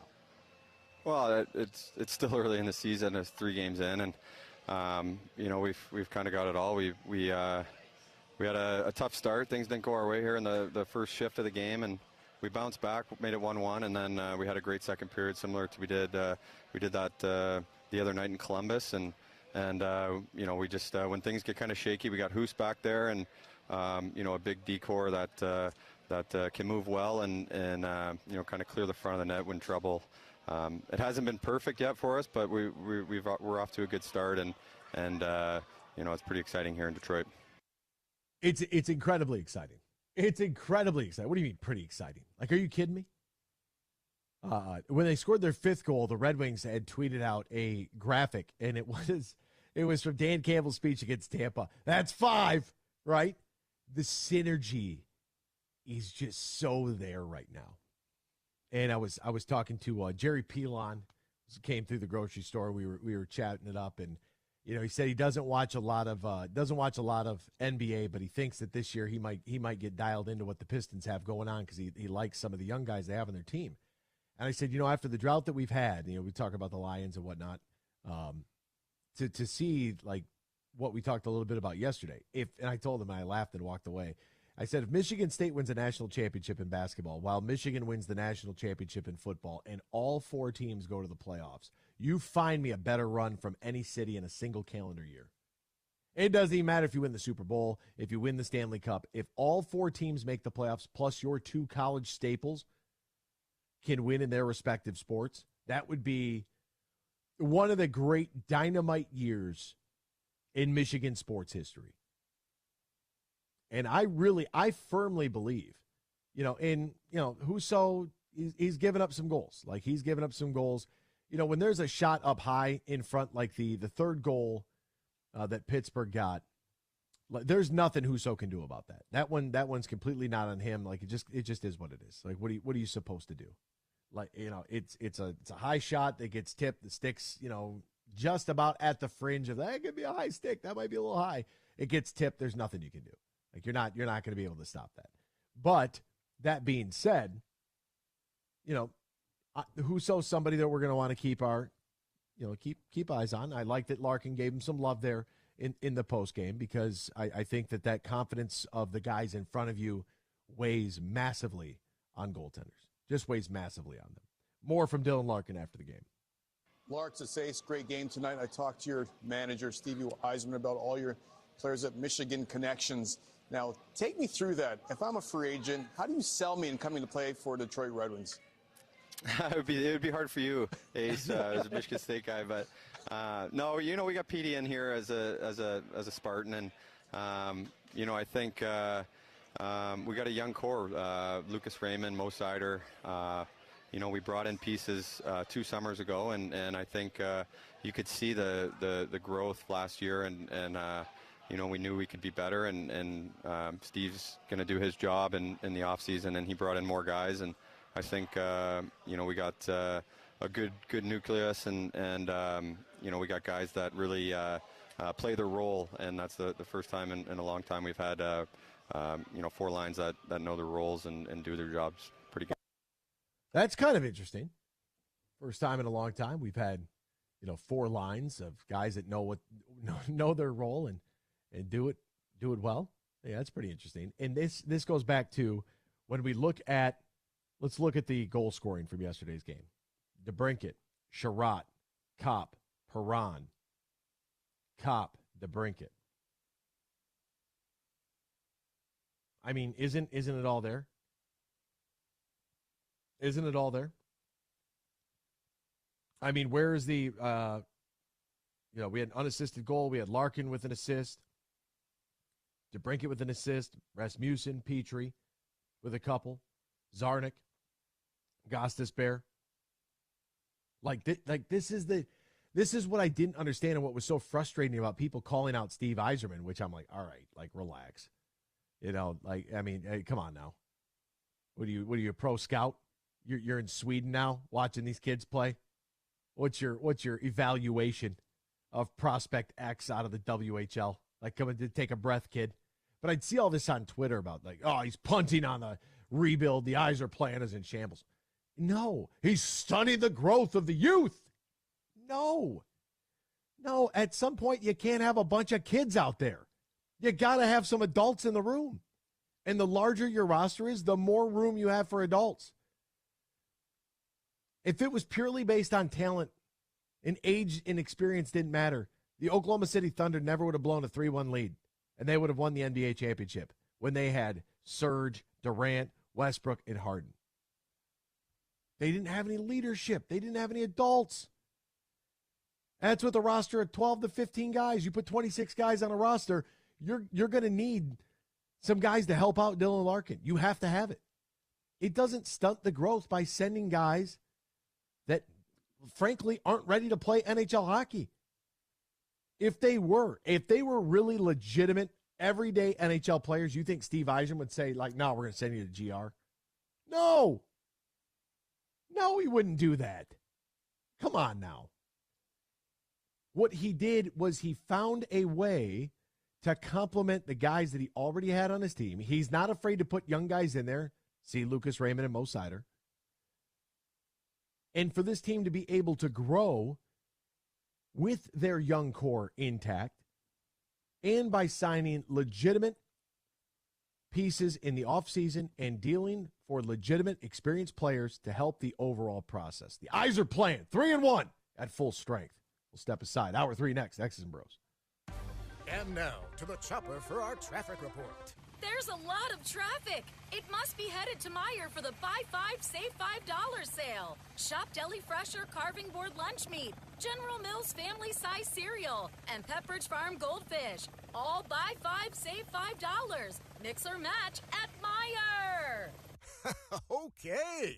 Deals so good, you've just got to talk about them. Meijer. Exclusions apply. See all the deals in the Meijer app. They say consistency is success. They weren't wrong. So how about grabbing a beer that's consistently smooth, consistently refreshing, and consistently light? You might just find that the road to success can be pretty enjoyable. Michelob Ultra. The perfect balance of taste and refreshment, and only 2.6 carbs and 95 calories. It's only worth it if you enjoy it. Enjoy responsibly. Anheuser-Busch Michelob Ultra Light Beer, St. Louis, Missouri. Ladies, let's go see some men. The show, Friday, November 17th at Soaring Eagle Casino. Come meet the men of your wicked dreams for an affordable night of laughs and maybe some mischief. Oh my. The boys are back in town. Tickets for 18 plus, just $25. On sale now at the box office and etix.com. Sexy costume, hot dance moves. Your sensational night of fun returns. Hunks, the show, November 17th at Soaring Eagle Casino and Resort. Oh my. What are you looking for in a career? What are you looking for in your pursuit of happiness and satisfaction? Let's answer those questions by answering this one. What are you? If you're selfless, courageous, dedicated, disciplined, and humble, your happiness and satisfaction may be in a new career in law enforcement. Visit MichiganPoliceChiefs.org today or simply walk into your local police department and start the conversation. You may find the answer to all of your questions. Roast Umber is a farm-direct coffee sourced from Central American farmers and roasted in Grand Rapids. And also the Nitro Cold Brew Coffee is a convenient and healthy option for energy with no sugar additives. Look for it at your local retailer or at roastumber.com. Merck Perks from Mercantile Bank is here. Merck Perks checking has all you need to plan your busy lifestyle. Travel services for hotels, airfare, and cruises, cashback rewards, and even savings on prescriptions, eyewear, and dental work. Merck Perks also includes all the traditional benefits you love, like online and mobile banking, and fee-free access to almost 40,000 MoneyPass ATMs. So when you're ready for perks, Merck is here. Learn more at mymerckperks.com, member FDIC. Coming up later today at 3, huge opinions on everything I want to talk about. It's the Huge Show at 3 on the Michigan Sports Network.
It's time for Michigan Sports Talk Morning Show, broadcasting live all across the state of Michigan and Northwest Ohio. This is X's and Bros.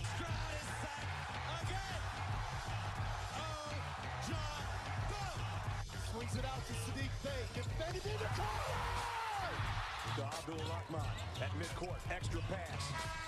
And it goes for the win. The three-pointer by Jordan Poole. Here's the give. Walker. Kenneth Walker. Touchdown. Smarty. Goff's got it. Back. Looks. Throws. Ends up. Yes. Caught. Touchdown. Detroit Lions. They did it. Amon-Ra St. Brown in the receiving end. Sends one to deep left center field. Back it goes, and that ball's out of here. A grand slam from Miguel Cabrera. He's got 2 goals. Larkin in on goal. Scores! His first career hat trick in his 7th season for Dylan Larkin. Here's your host, Anthony Bellino. Rise and shine, folks. Welcome back here, X's and Bros, Michigan Sports Network. It is hour 3 on a Thursday, which means it's time to open up that Meyer Supercenter guest line and bring on the man, the myth, the legend himself from ParamountSports.com. Find him on Twitter at Paramount Sports, our good buddy, Lee Sterling. Oh, we're still efforting Lee. Not a problem. We can get him. That's no issue. The Meyer Supercenter guest line, I can play double studio audience for him. The guy's like butter, because he's absolutely on a roll. He can't miss. He doesn't miss. And so we can do double studio audience for him. Just in case you forgot, text the keyword sports radio. Send that to 21,000. Meyer Supercenter guest line, 866-838-4843, 866-838-4843. We're on Twitter at XB Mornings, Facebook X's and Bros, and of course, good morning to our television audience as well. BCSN, streaming live on our YouTube page at Michigan Sports Network. Add a .com to that to find our website. xbmornings@gmail.com is the fan feedback email inbox, and you can find us all individually on Twitter. Ben Glaze is at the Ben Glaze. Ryan Elke is at RyanL_Key. And I'm Anthony Bellino at AC Bellino. One more time for the GOAT. The GOAT, Lee Sterling. Lee, what's going on? Happy Thirsty Thursday, my friend. Yeah, happy Thursday. Finally getting real. Finally, we get some real games in the Big Ten. So I want to ask you, who are you rooting for? As far you mean the Penn State-Ohio State game? Yeah, the game. The game. Oh, well, there's only one the game, Lee. Come on now. You're talking about the maize and blue. This weekend, I think that Ohio State's going to handle business. I'm not a believer in James Franklin. I think that whole thing is a farce. I think his back is up against the wall. He needs a signature win, and it ain't going to happen on Saturday. The Buckeyes are going to roll. Okay. That's what I think. Well, if that happens, then you beat Ohio State at home. You're in good shape, but you would also have to beat Penn State on the road. Yeah, that road game against Penn State, I'm very interested to see what they are going to, he made all those comments, and then they went and played UMass last week in mid-October, and I'm like, all right, okay. So let's take a gander, with Penn State, because I'm not overly convinced that team is as good as what we think. So let's, we'll start there. Ohio State, a big number here in this game, Lee. I don't know if they're as good as some people are talking about, but Ohio State, there's something wrong here. I'm watching their line play, and they used to just roll over people. I'm not seeing their offensive line hold their blocks and making blocks on the second level like they used to. Kyle McCord was great in that last drive against Notre Dame, but before that, less than stellar. Completed only 56% of his passes in that game, no touchdowns. Penn State has played one team, Iowa, and they annihilate them. That defense is pretty good, 1 or 2 in every single major statistical category. And Ohio State ranked number 92 in rushing offense here. I think Ohio State also has some injuries in the offensive backfield. Penn State has lost 9 of 10 in the rivalry. Penn State finally gets their revenge here. Wrong team favored. Penn State outright 31-24. Oh, my God. Can you imagine? And I'm glad you brought up the lines because that was my one question. We were talking about a shakeup in the AP Top 25. It's Ohio State has to prove both offensive and defensive line. They have to show up. And that run game, I'm glad you mentioned that as well, has not been the same under Ryan Day as it was under Urban Meyer. It's very intriguing. Right. Let's see if Ohio State can get it done. Oh, you make me nervous. Okay, Iowa, 3-point favorite against Minnesota. Can Iowa score 3 points, or is this a 2-0 game? Minnesota's offense isn't great. I mean, 10 points from Minnesota, what they scored against Michigan, might keep them in the game here. The question is, can Mr. row the boat here? Can he maybe install an outboard motor here in the bye week? I think he might have to come up with a trick play here. This Iowa passing game is horrendous. I thought Wisconsin last week let them off the hook. They should have kicked the field goal. 4th and a long one in a low-scoring game. Go up 3-0. Take the points here. I like Minnesota. I think Minnesota pulls the upset here, 17-16. Oh, okay. All right, that would be a huge win. Barn burner right there. All right, Michigan, 24-point favorites on the road. Night game, East Lansing. Michigan State, highly dysfunctional right now. Can Michigan cover the 24, or is it a rivalry game? So throw the record books out the window type of stuff. 3 quarters. I mean, Michigan State looked great. I mean, looked the best they've looked all season. Caden Hauser, an improvement at the quarterback position. Michigan, though, is a different animal. When you're outscored 21-0, fourth quarter by Rutgers, I mean, the way that game ended here, such a downer here. I know they're going to try to get up, but I don't see it happening. Sometimes you got to lay it if you want to play it. Romper room special, Michigan 45, Michigan State 14. Oh, wow. They score 14. Okay. All right. Yeah. That's good for Maybe them. A touchdown in garbage time. All right, yeah, a little late game action as the 5th string is out there. All right, you've got Sunday Night Football on our slate, 8:20 NBC, the Dolphins and the Eagles, massive matchup. Two of the league's leaders along a 5-way tie for first place in the NFL overall right now. Everybody's 5-1, including my Detroit Lions. We'll get to that in a minute. Eagles hosting the Dolphins. Tua versus Jalen Hurts. Eagles defense has been a little suspect here this season. They're 2-point favorites at home. Yeah, Dolphins. Incredible offense. I mean, they almost revolutionized the game with all the speed, but they faced the number 24th rated Chargers defense, 29th rated Giants, and the 2 units coming up in the rear, 31st and 32nd Carolina and Denver here. The Patriots and Bills held Miami to 20 and 24 points. Philly does have the number 1 run defense. They're coming off losing to the Jets, so they're going to be in an ornery mood. The Eagles' offense, number 2 in the NFL in time of possession at over 34 minutes per game here. Weather, mid to low 40s, not good for the Dolphins. 15 to 20 miles an hour is the forecast. I think the Dolphins are going to be vying for a Super Bowl berth, but the circumstances, as I mentioned, of Philly coming off that loss to the Jets and Miami without their best offensive lineman in Armstead, A-Chain, cornerback Jalen Ramsey, and even their slot corner, Nick Needham. All these guys are going to be back in 2 to 3 weeks here. I like Philadelphia in this game. Hate to say it, 35-28. Lions go on the road to take on the Baltimore Ravens. Baltimore, a 3-point favorite at 4-2 right now on the season. Lions 5-1. We're all in on the Dan Campbell wagon that consumes the program every day of the week. Lee, this better be Honolulu blue and silver. I might fall out of my chair. Baltimore's 4-2, but the victories have not been impressive. I mean, including beating the Browns when Cleveland was forced to use DTR at quarterback. Baltimore's losses to the Colts and Steelers. These are teams that are not even in the same league as Detroit here. Lions 13-4 in the last 17 games, equivalent of a full regular season. Those 17 games, Jared Goff's completing almost 68% of his passes for almost 4,500 yards, 29 touchdowns, 4 interceptions here. Ravens are 3-9 against the spread the last 12 games. Lions are 14-2 against the spread the last 16 games. You watch Baltimore. This new offense they installed is a dud here. They fumble the ball, dropped passes here. Lamar Jackson looks lost. Detroit ranks number 1 in run defense.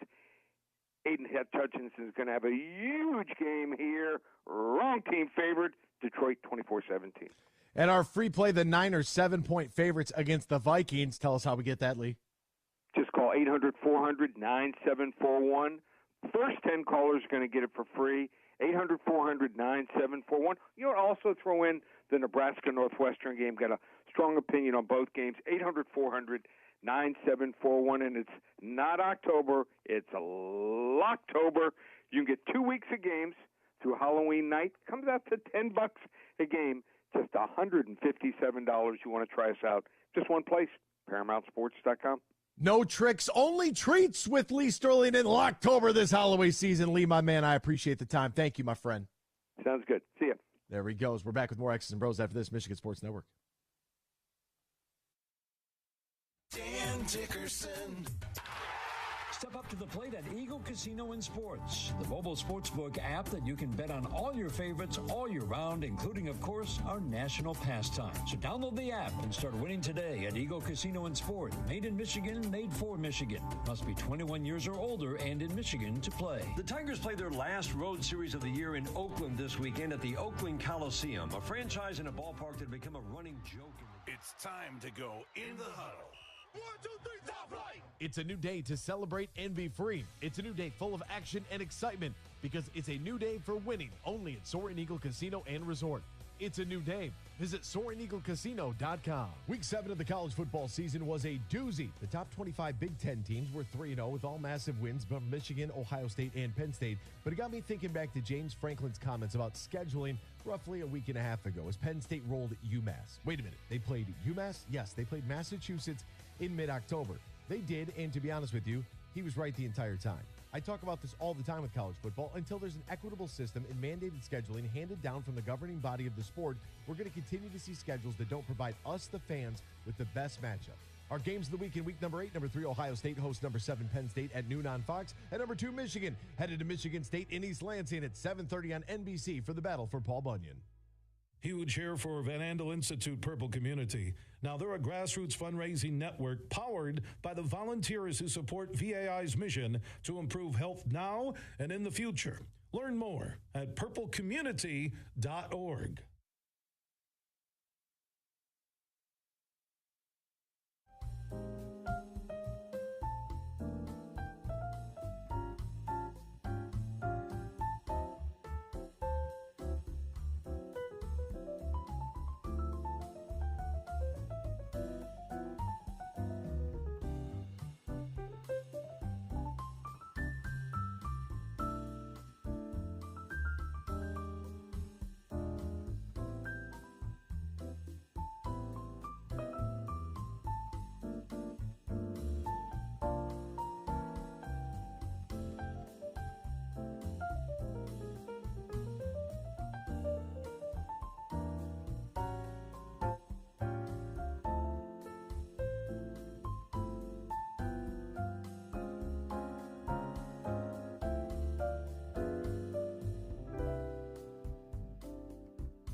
Can't call in? Text us using the keyword sports radio and send it to 21000 or tweet us at XB Mornings. Now, back to X's and Bros with Anthony Bellino. DraftKings Sportsbook, get your Thursday night, your Thirsty Thursday started the right way. DraftKings Sportsbook, hooking up new customers with an offer that's even stronger. In the NFL season that's going strong right now, bet $5 on any game this weekend, score $200 instantly in bonus bets. Plus, DraftKings isn't stopping there. All customers can take advantage of a sweetener offer every game day this October. Get in on the game day greatness. Download the DraftKings Sportsbook app right now. Use the promo code HUGE, promo code HUGE. New customers score $200 in bonus bets instantly when you bet just $5 on the National Football League. Promo code HUGE only on DraftKings Sportsbook, an official sports betting partner of the NFL. The crown is yours. Now, if you or somebody knows a gambling problem, wants help, needs help, call the Michigan Department of Health and Human Services Gambling Disorder Helpline, 800-270-7117. 21 plus Michigan only. Bonus bets expire 7 days after issuance. Eligibility and deposit restrictions do apply. See terms at sportsbook.draftkings.com/football terms. Last night, the Detroit Red Wings, just in the open ice doing the thing. Cutting wide on Joseph. Larkin cuts to the slot. Back out for Chirac. Score! 2-1 Red Wings. Oh, the goal horn. Are you serious? My barber, my good buddy. I like to call him Johnny Knuckles. Johnny Rivera there sitting on I sit right on the glass. I told him, I said, look, man, when you get in there, he's the first hockey game he's been to. He's never been to any other hockey game except for the Toledo Walleye. I said, that's great. Coach Salone will appreciate you because, he was there, with the Walleye, and that was great. So, shout out to the Glass City. And he's going, I said, one thing, you keep your beer off the ledge. When you're sitting on the glass, at the board, the way that the glass sits on the actual boards itself, and the stanchions go in like the middle, there's perfect room for your 12-ounce plastic cup filled with whatever the hell you're drinking. And let me tell you, you put that beer on the glass, you're going to be wearing it by the end of the game. It's guaranteed. The puck and the bodies find the beer. They always do. Even if the puck is on the other side, it's, just for me, I got to get my phone out. Don't do it. It's not worth the risk. So he's like, oh, man, it's good information. Thank you. So I can't wait to hear what his thoughts were after watching that game, sitting that close to see the speed of the NHL game. Somebody else who was in attendance last night's game, Jamison Williams, old J-Mo was there. Now, why does that matter? It really, people might look for something to be aggravated about, but what I really like about the fact that Jamison Williams was there, and I saw the still frame, and he was in the background as they're interviewing Steve Yzerman on TNT. He's getting that national airtime talking about the team a little bit. I believe Carly Johnson, you can't really see her because she's blocked out by Steve, but you do see J-Mo on the LCA big screen, up on the Jumbotron. And, a couple games ago when I was working there on the 30th, you had Brock Wright was in attendance with Jack Fox and Michael Badgley, maybe. The three of them hanging out, taking in a preseason Red Wings game. You saw the Miguel Cabrera jerseys kind of floating around in the Lions locker room. You saw some Lions players wearing Detroit basketball and Pistons gear. You saw some Pistons guys, rocking some Lions gear. And I love, for a long time, there were so many organizations in cities across America in which organizations viewed everybody else as competition. Right? They viewed everybody else as competition. And you'd have, baseball team and a hockey team in a D1 university that they wouldn't do anything together because everyone was fighting for the same dollar. Right? So to take this to the Motor City, think about it. You've got Tigers, Lions, Red Wings, Pistons. Right? And that's and the Detroit fan in its own entity is somewhat separate from the Michigan fan, is somewhat separate from the Michigan State fan. But the Michigan and Michigan State fan can come together over Detroit sports.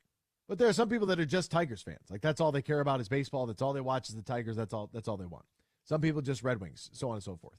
And and then you have the Detroit sports fan that's like, whatever I can get a ticket to, I'm going. Whether it's Little Caesars, if I can hit a doubleheader. Even Devin Booker. Devin Booker is on the sidelines at Ford Field playing catch with Jalen Rose. Playing catch. Hanging out with Isaiah Thomas and Calvin Johnson before going down Woodward to hop into LCA to get ready for the preseason games, Suns and Pistons. Now, he wasn't going to play in the game because it's preseason. He's Devin Booker, for God's sakes, but he's a Michigander, and we love Devin Booker. You're always invited. You're always around. So come on by, and he always has some sort of Detroit apparel on. I love that. The synergy that exists here right now with what feels like, and I don't think that anybody would look back at this past Tiger season and call that a disappointment. I really don't. I think that there's a lot to be proud of. I think that, with the whole Miguel Cabrera thing at the end of the season and saying goodbye to him, that's one element of a season that I think that a lot of people can look back at the growth and development of Spencer Torkelson and Riley Green, some of the arms on this staff, some of the other positional players, and we can feel proud about what the Tigers were able to accomplish in 2023, albeit falling short of the playoffs. They probably shouldn't even have been in that conversation. They could have been the Royals, and yet they decided that they were going to finish second in the division. And I don't know if there's a baseball fan in this state or around the country that doesn't believe that the Tigers have a legitimate shot at winning the Central next year. And then you have the Lions, who are off to this torrid pace at 5-1, and their guys are like, hey, like Jameson Williams going to a Red Wings game to pick up a little hockey action, whether he's a hockey fan or not. Just go to the game. Go to the game. Get out in front of people. You just had that big touchdown catch, right? And part of this is winning trust back from the fan base. And what fan bases love the most about their players is really when they feel like their players are authentic. We love that. We don't want a bunch of corporate suits walking around. We want regular guys who love what they do, who compete, who play hard, and do things the right way. That's all we want, because that's what we feel like we are. We're regular guys out there working hard, competing, trying to be the best that we can be. Right? Whether that's at home, it's going to the office, going to the site this morning, whatever the case may be. That's what we are. We're regular guys working hard, trying to provide, and we want to feel that connection, not only with our organization, because we are going to be loyal to the organization first. Right? All those Stafford Rams jerseys, like I'm not loyal to the individual player, I'm loyal to the organization. And when you start to feel like your guys are bought in on the same things that you are. So if they're going to a Pistons game, because they're going to go out. Like, the guys are going to go out. It happened. Like, think about it. Everybody's 30 years of age and under. You're going out. You might be under 40. If you're not married, you're going out. Like, what are you going to do? Sit in the house all day? And especially if I know where a lot of guys reside at, and it's like, yeah, like downtown is not that far away. 15 minutes max. Go catch a game. Call them up and be like, hey, I want to come to the game, and what do you got? They'll throw you in a booth. They'll grab you some seats, whatever the case may be, and just go. And the camera will pan because the excitement there. Hey, fans, we came back for beating Green Bay on Thursday Night Football. I got the Saturday game. Boss man looks at me and says, hey, here's who's, Badgley, Fox, and Brock Wright are here. We're getting a camera on them. I don't know what order they're in. You got something? I was like, oh, yeah, I can absolutely say something. He said, okay. Didn't write anything for me, just go. And then it was like, hey, we're taking a lion shot, go. Right? And it's just boom.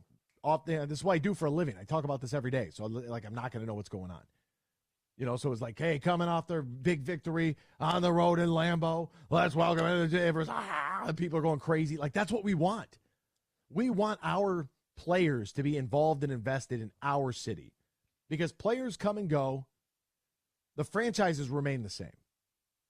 And I really think that for Jameson Williams, not only earning the trust back from the staff, but also earning trust back from the fan base. The only way to do that is to catch the football. It's the only way to do that. Stay out of trouble, catch the football. That's what we need. That's what we want.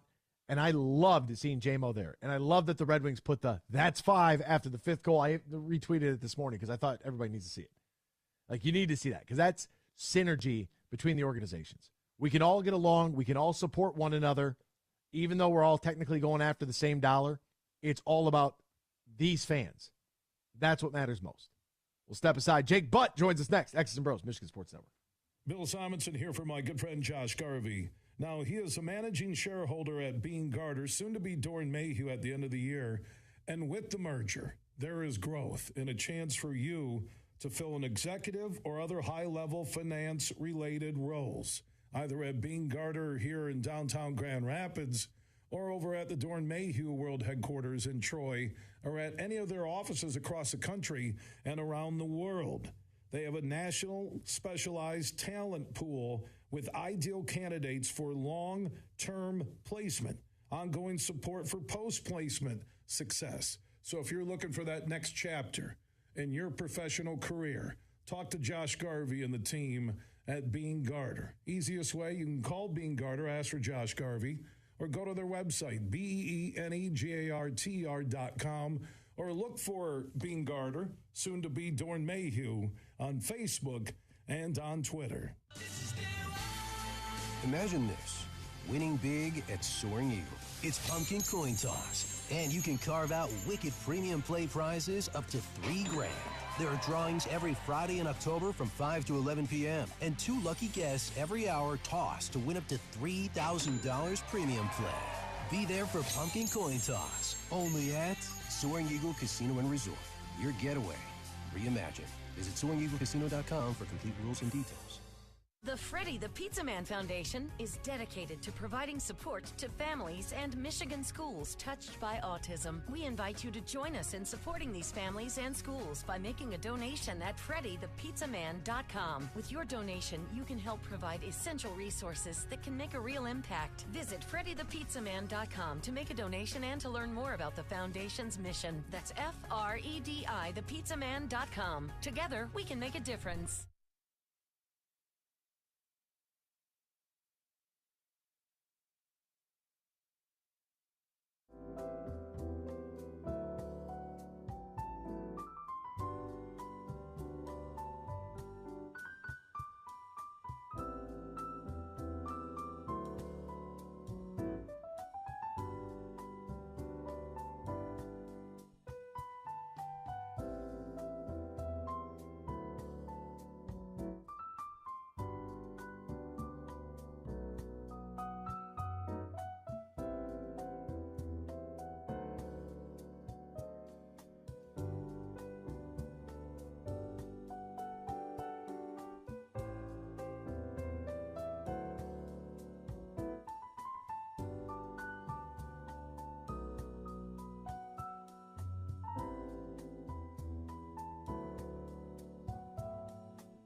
Miss any of today's show? Find our podcast and listen on demand on Google, Apple, Spotify, the iHeartRadio app, or wherever you get your podcasts.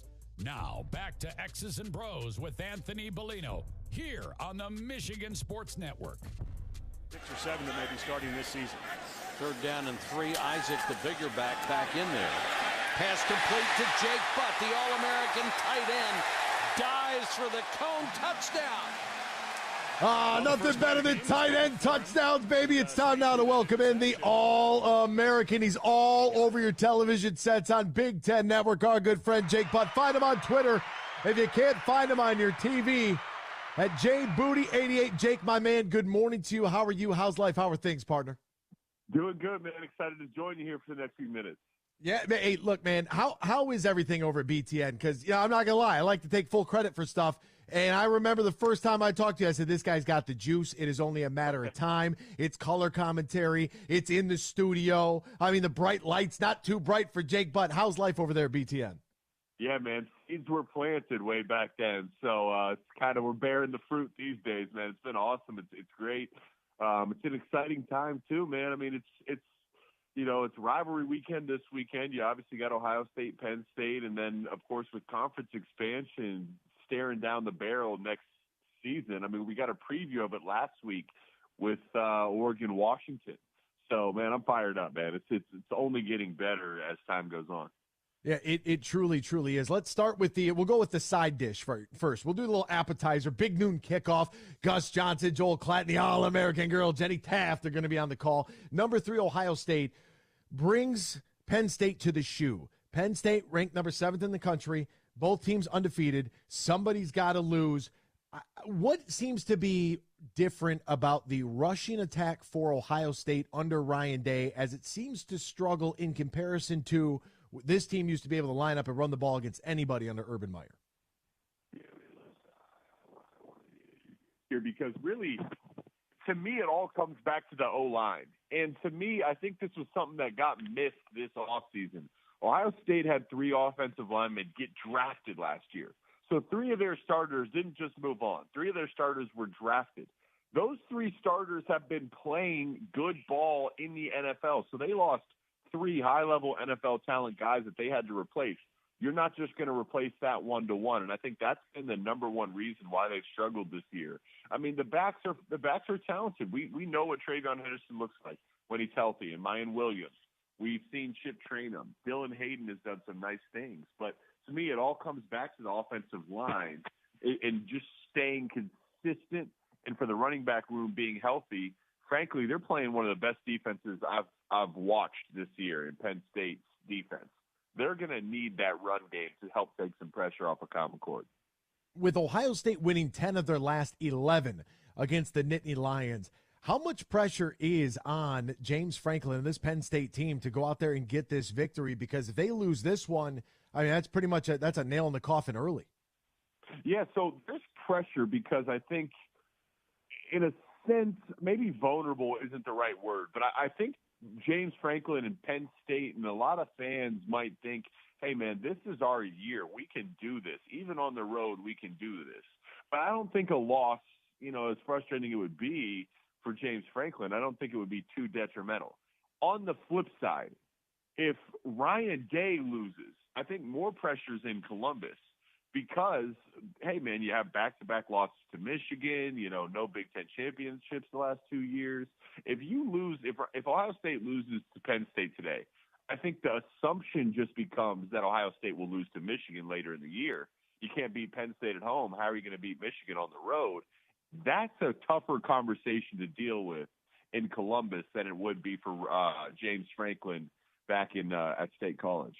And you know what? You're absolutely right. And how insane is that is the standard? Like, no Big Ten titles in 2 years. Like, your seat is getting hotter and hotter by the minute. It's wild to think about that and the amount of success that program's been able to have. Right. Even though, deep down, I know how both of us feel, but we're very politically correct here on this program. We are fair and honest and balanced and all that good stuff. We got a good rushing attack. We got a good pass game, too. It is what it is. Gut feeling then in this game, Ohio State, or can Penn State pull off the upset? So I really think a deciding factor in this game is going to be Penn State's D-line versus Ohio State's O-line. So here's just a couple quick numbers. Penn State is averaging 4.5 sacks per game. That's the best in the country. On the flip side, Kyle McCord, when he has a clean pocket, so when he has no pressure, Kyle McCord is about a 70% completion rate, 12 yards per completion. When Kyle McCord is under pressure, that goes to about a 37% completion rate and less than 2 yards per completion. Completely different stories. I think Penn State's D-line and pass rush is the difference. I got Penn State winning a close one. Ooh, man, wouldn't that be something? All right, so then to the big one at 7:30, rivalry game. A lot of chatter earlier on when this was announced that it was going to be a night game in the battle for Paul Bunyan, and, some people were talking about Michigan fans shouldn't even go, like it was going to be some sort of bloodbath out there. Like fans were going to turn into, like, Green Street hooligans over the Red Cedar. We know about what took place in the tunnel last year. Michigan State, however, this season, I mean, they're 0-3 in Big Ten play. They're 2-4 overall. The whole Mel Tucker saga has really derailed the program for whatever expectation this their program and their fans had for this season. I'm not going to say is there a way, because, of course, you're going to roll it out there, you're going to kick it off. Stranger things have happened. But how can Michigan State actually go about beating Michigan on Saturday night? Because I feel like this game has 52-6 written all over it. Man, frankly, I don't think you're wrong, and I don't think this is a game. I don't think you ask that and you can say, okay, well, logically, this is how we'll do it, or like, hey, this is where we're better. This will be the difference maker. I think this game has to come from something deeper. For Michigan State, it has to come from something deeper. The good thing is that's the way this game is, anyways, and that's why I felt it's not doing this game any justice to just write it off as if it's already over. You never know what will happen in this game. This team needs to go out there and if they were to win this game, I think it would be less about Michigan State winning this game and more about Michigan State giving a loss to Michigan. That would be the biggest celebration. If their whole season saved, if they can ruin Michigan's season. So I think that's the motivation. That in mind, man, you got to start fast in an upset. You have to start fast and start to tip the pressure over to the favorite and start to give you some confidence as the underdog. And I think there needs to be some timely trick plays, just to keep that flame alive. That's what D'Antonio did. He'll still be on the sideline. I'd be prepared if I was Michigan to have to deal with some trick plays early in this game. When you look at this Wolverines offense and J.J. McCarthy, who has just been, sensational, 14 touchdowns, 3 picks, they all came against Bowling Green, where you could just see like he was just trying to force stuff that didn't need to be there. It's like, young man, just throw the ball away and we live to play another snap, that type of deal. He seemed to figure that out really quick. They've given up a couple of big scores in some different games where there's been a busted coverage or a trick play that gets a touchdown, and outside of that, the defense has been simply sensational. But offensively, when you look back, not just as an analyst, but as an alum, and you see, Blake Corum, Khalil Mullins, Donovan Edwards off to a little bit of a slower start than what, most Michigan fans thought that he was going to provide, but they've got some options there at running back. You see your guy, Colson Loveland. I know you got to love him, but then Cornelius Johnson and Roman Wilson and the emergence of, Samaj. And we look at this from a culture standpoint where no one's going to have any stats that are jumping out and are like really, Roman Wilson's got the 9 touchdown catches to lead the country, and that's sensational. But those big yard games, we just don't seem to have that because there's so much balance. Does that give you a lot of pride in seeing these guys kind of sacrifice my own individual numbers for the good of the team and the culture that's been established there by Jim Harbaugh? Yeah, so what it really does for me is I think about the expectations going into this season. Back in 2021, Michigan entered the season unranked, 0.2% chance, whatever it was, to win the Big Ten title. And then they did that. They beat Ohio State. And then there was this period of transition where a lot of people felt, okay, this is Michigan's league now. And then the other half of the people said, no way, you have to go beat Ohio State on the road. You got to do it again. Anyone can do it, once. Well, then they did it again. So here you are, and people were picking Michigan to win the national title preseason. That's a different type of beast to deal with. And really what that means is that the challenge then becomes, hey, how's your leadership? Are they fit to deal with this?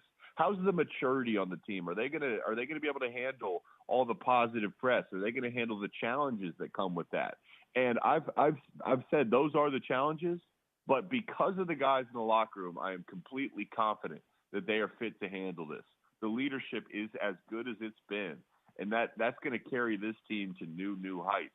Really, to be completely honest with you, man, this team's playing like a team that still remembers the TCU game. And I just keep thinking about the fact that they told the world after that game that they will be better because of this.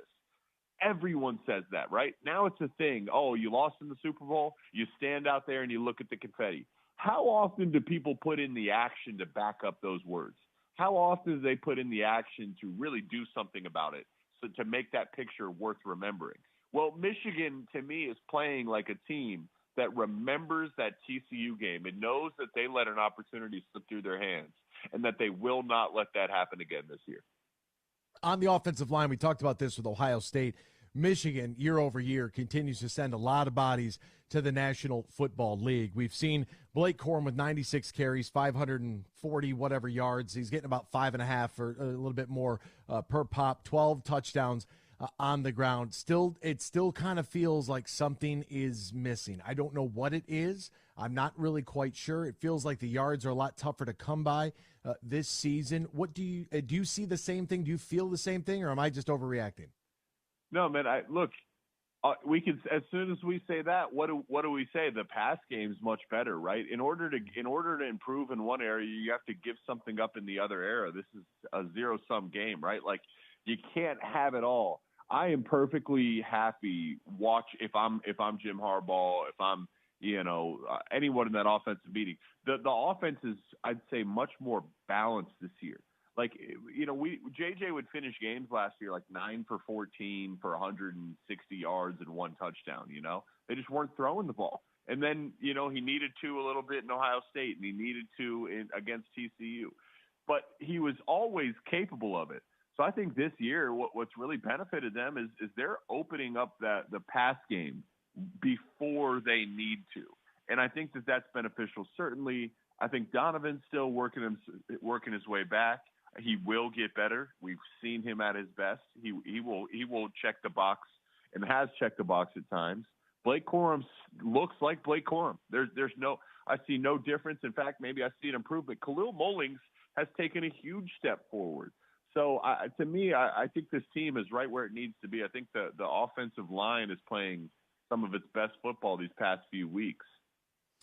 Final thought going into this game against Michigan State. I mean, I know what I think in my heart, and I'll try to be balanced for our Michigan State listeners across the state of Michigan here.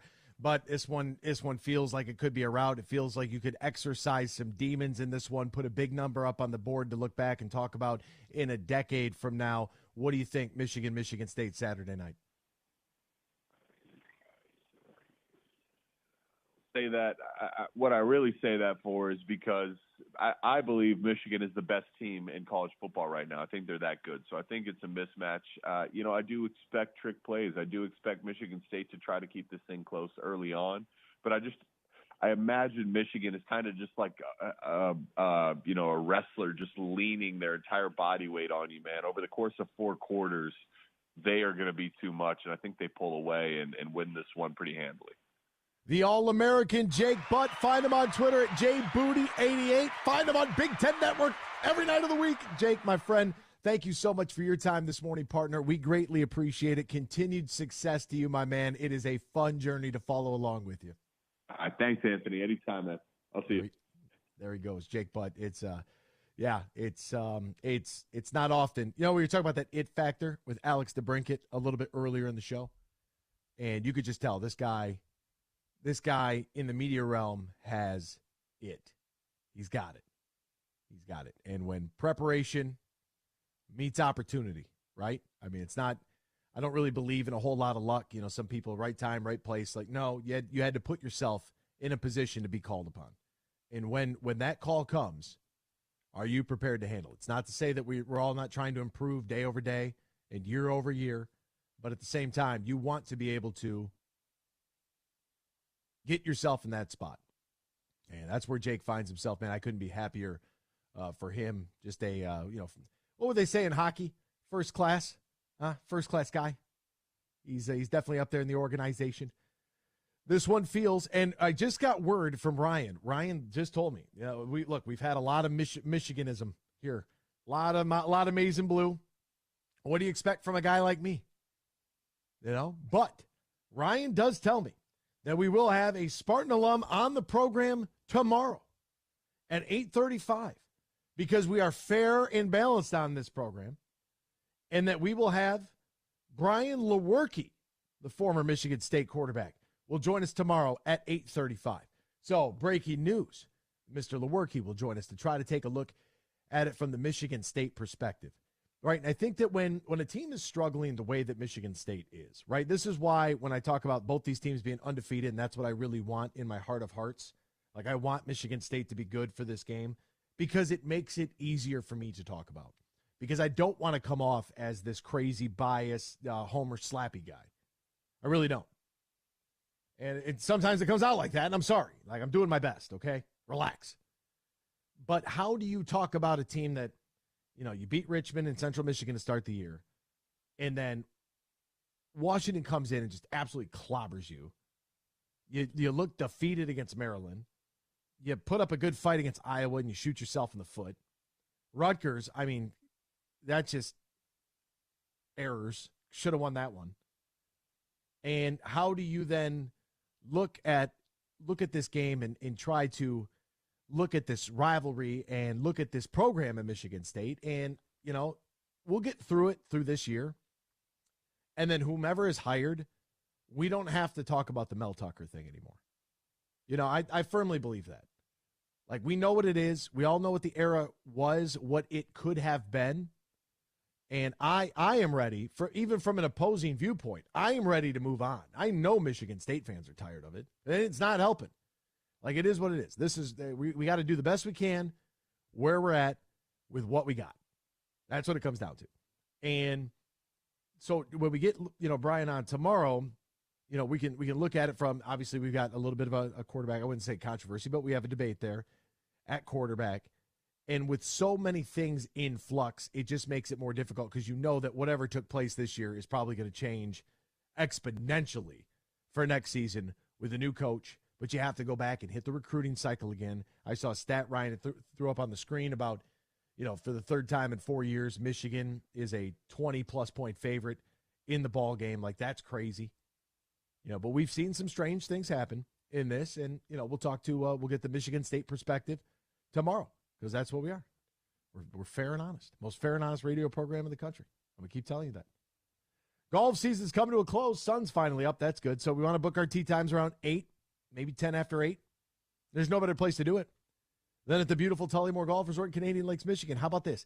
Get one of those arms that attach your iPad or your phone and clip it to the golf cart, right? And if you have an iPad, use your iPad and then use your phone as the hotspot because the Tullymore golf carts have the chargers right in them. You're not going to lose a charge there at Tullymore in Canadian Lakes, Michigan. And then you can have the game on while you go play. I mean, it's a 2-for-1 special right there. TullymoreGolf.com or call 1-800-972-4837, 1-800-972-4837. Book your stay and play at Tullymore today. For Ben and Ryan, I'm Anthony. So long. We'll see you tomorrow. Same time, same place, right here on X's and Bros on the Michigan Sports Network. Huge here for the Michigan High School Athletic Association.